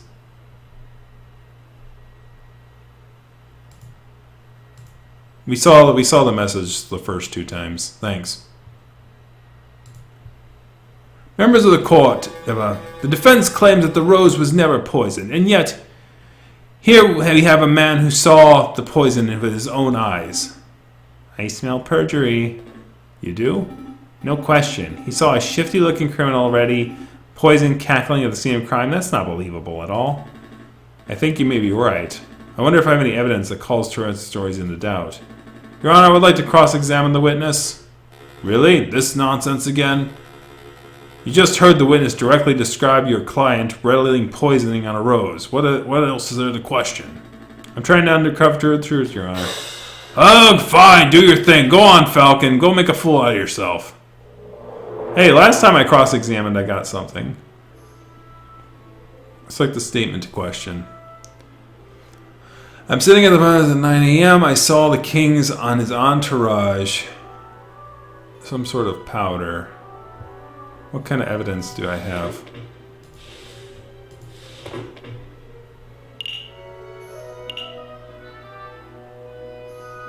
Took a rose from the forms are clearly supposed to be called a poison. I don't think I have evidence for this.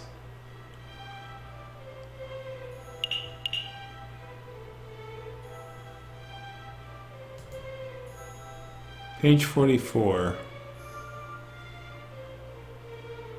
Yeah, I don't think I have evidence for this. I don't even know where to begin. Shifty looking fox, king and his entourage. Enter the building, then around 9:30 a.m. I saw this shifty looking fox lurking around the entrance. I saw him take out rose and carefully rub.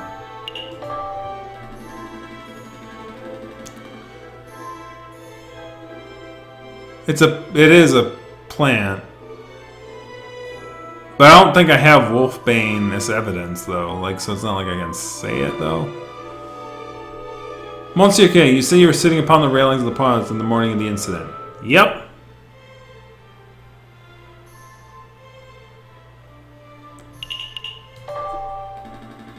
Is the Ponte Arch a good fishing spot? I assume you'd be better off. You would be better off upstream, fishing upstream away from the city. It's okay. You would think the pollution would scare off the fish, but some species thrive in it. I managed to catch 70 centimeter zander on that spot the other day. Really? A 70 centimeter zander. What bait were you using? Good question. See, some would like worms, but I found good roaches will always triumph. I object. This is completely off topic. Sustained. Discuss your fishy business once the trial's over.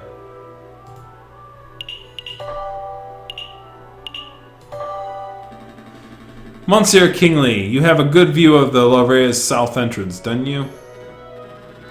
Yup, the Point Arx is a great vantage point of seeing the Grenade's south entrance.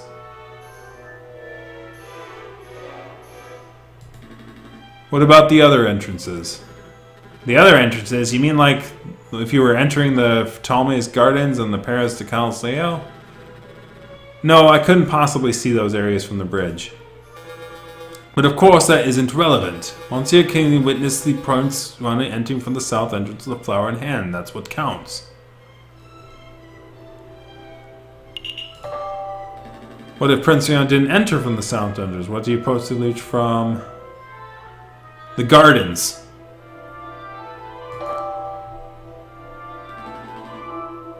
Tolia's Gardens to the west? That's a big what if. What evidence do you have that Prince Juan entered the Lavere Gardens? As a matter of fact, yes I do. I have definitive proof that the Prince Juan approached from the west, not the south. Hey, I know what I saw, monsieur. I'm doubtful too. Go on, JJ. Show us your definitive proof that Juan entered from the Lavere from the Talia Gardens. Look at this. A book page. Page 44 of Don Quixote, specifically. It was found just outside the Larue's west entrance. This proves nothing. I'm not done yet. Take a look at this. Don Quixote. This is the book Prince Juan had been reading in jail since his arrest. I believe he has had it on his person for some time. And yes, page 44 is missing. That was the first thing I checked. You realize what this means, don't you, Severian? That the defendant was present in the Tolia's garden prior to entering the Lavere. This also means, in all likelihood, the defendant entered the Lavere from the west entrance, not the south. He cannot have possibly been seen by Monsieur Kingley from Pont de Mar Arts. Well, what? I know what I saw, monsieur. A fine theory, Falcon, but maybe the defendant took the long way around. One could still travel from Tolia's to the south entrance by walking along the river. An extra 2 kilometers of walking just to enjoy a pre-murder scenery? Let's not say silly things, Cocorico. Okay, maybe the defendant deliberately left the page there to mislead the investigation. Now you're the one who's blindly speculating. It's not blind speculation, it is a viable hypothesis. You are fond of logic, aren't you, Kakariko? Let's talk about Occam's razor. When torn between two seemingly equal hypotheses, we must side with the one that poses the fewest assumptions. Which of these theories takes fewer assumptions? 1. The page from Prince Swan fell out on his way to the Liveria's south entrance. 2. Prince Swan deliberately planted the page on the off chance that it was discovered, then he took the long way around. How dare you! You have the nerve to lecture me on basic philosophical concepts? Louvre? Louvière? Yeah, like... Or Louvre? The Louvre? Just the whole thing is Louvre, right? I kind of knew that, but I kept pronouncing it wrong. Like, because I've heard the frickin' audiobook of, what the hell is it called? What the hell is that story called? The Da Vinci Code. So it's like I remember it being called the Louvre. I was like, but it's like I have this bad tendency to pronunciate things in Yankee tongue sometimes, even when it doesn't make sense. It's like, ooh, that's how you spell Louvre, L-U-V-A-R-E. I'll stop lecturing you and stop making some. I'll stop lecturing when you stop making basic mistakes. Monsieur Falcon, please calm yourself. What's the point of all this yammering? The ultimate point is that Tolstoy's testimony is fabricated, made up, utter fiction. No, everything I said is true. I suspect the witness isn't even a fisherman. I am not a fisherman. See, he admits it himself. That's not what I meant.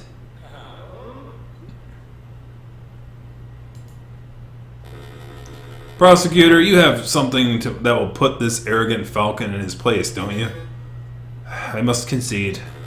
You concede? On this point, at least, Falcon's evidence strongly suggests that the key component of Monsieur Kingsley's testimony is false.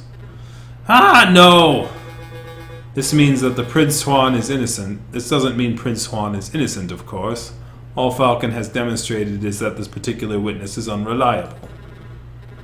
But I did see nothing. I really did. Something. I really did. Alright, so maybe I didn't exactly see a shifty-looking fox. I made that part of the story up. But I did see a swan lurking around the south entrance in the morning of the murder. A swan? Do shut up, witness. Your word is mud at this point. How can we possibly trust anything that you say? Your Honor, judges, we're out of time. We're 10 minutes overdue to start Hare versus Tortoise trial. It's late already. Curses! I was hoping to have this case wrapped up in a single trial session. It's a shame, but ultimately an accurate sentencing is preferable to a speedy sentencing. Yes, alright. I don't need to hear any more moralizing. Court will resume Friday, the 21st of January at 9 o'clock. Don't be late. Prosecutor, do your damn job. Get this stupid fox a conviction already. I will do my best to ensure that justice is served, Your Honor. A lot came up at the trial, huh? Yeah, no doubt about that. But something's bothering me. Why would that fisherman guy, Monsieur Kingsley, lie on the witness stand? Well, it's possible he's coerced or bribed. That's what I was thinking. Maybe the real murderer threatened the fisherman into making up a story about Prince Swan. Let's keep an open mind. Anything's possible at this stage. But to be perfectly honest, something else is bothering me about the trial.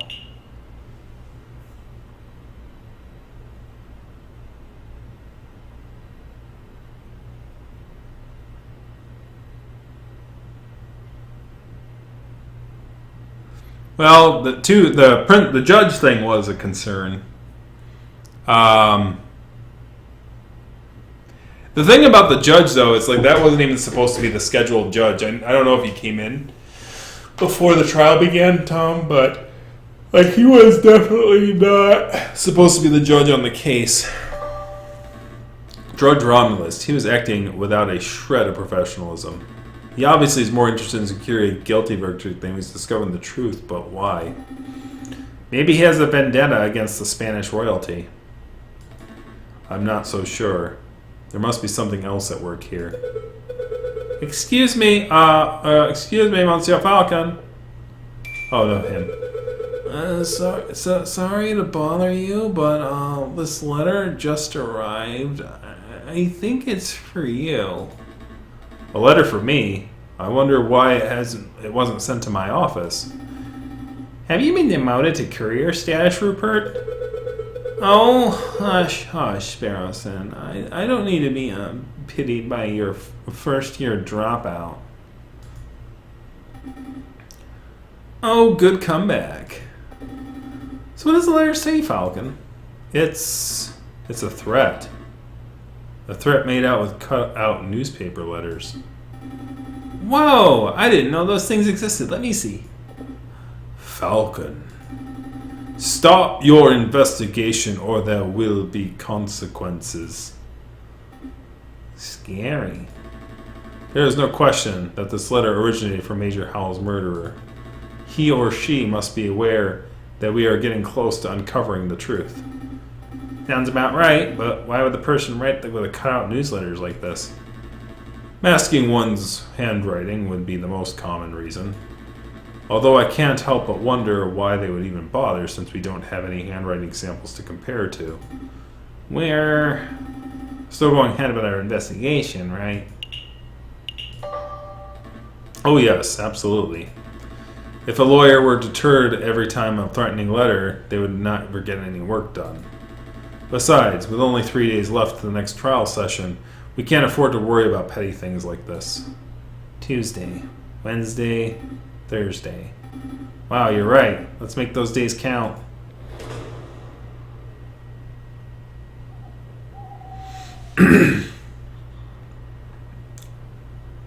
All right. Well, I'm calling it anyway. So, it's a good stopping place. Just as sort of a thing. I've got to basically go back to the chocolate person, and then tie it with General Howell, right? So I'll have a witness on that. So the elephant guy will be a witness on that. Other than that, I don't know if that's going to do me any good or for the second day of the trial. Who knows what direction it'll go in. But that's a loose end I can tie up. And then I've got to talk to the Swan lady again to see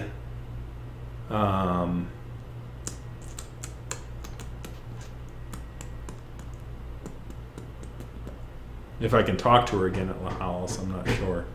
But we'll find out next time. All right.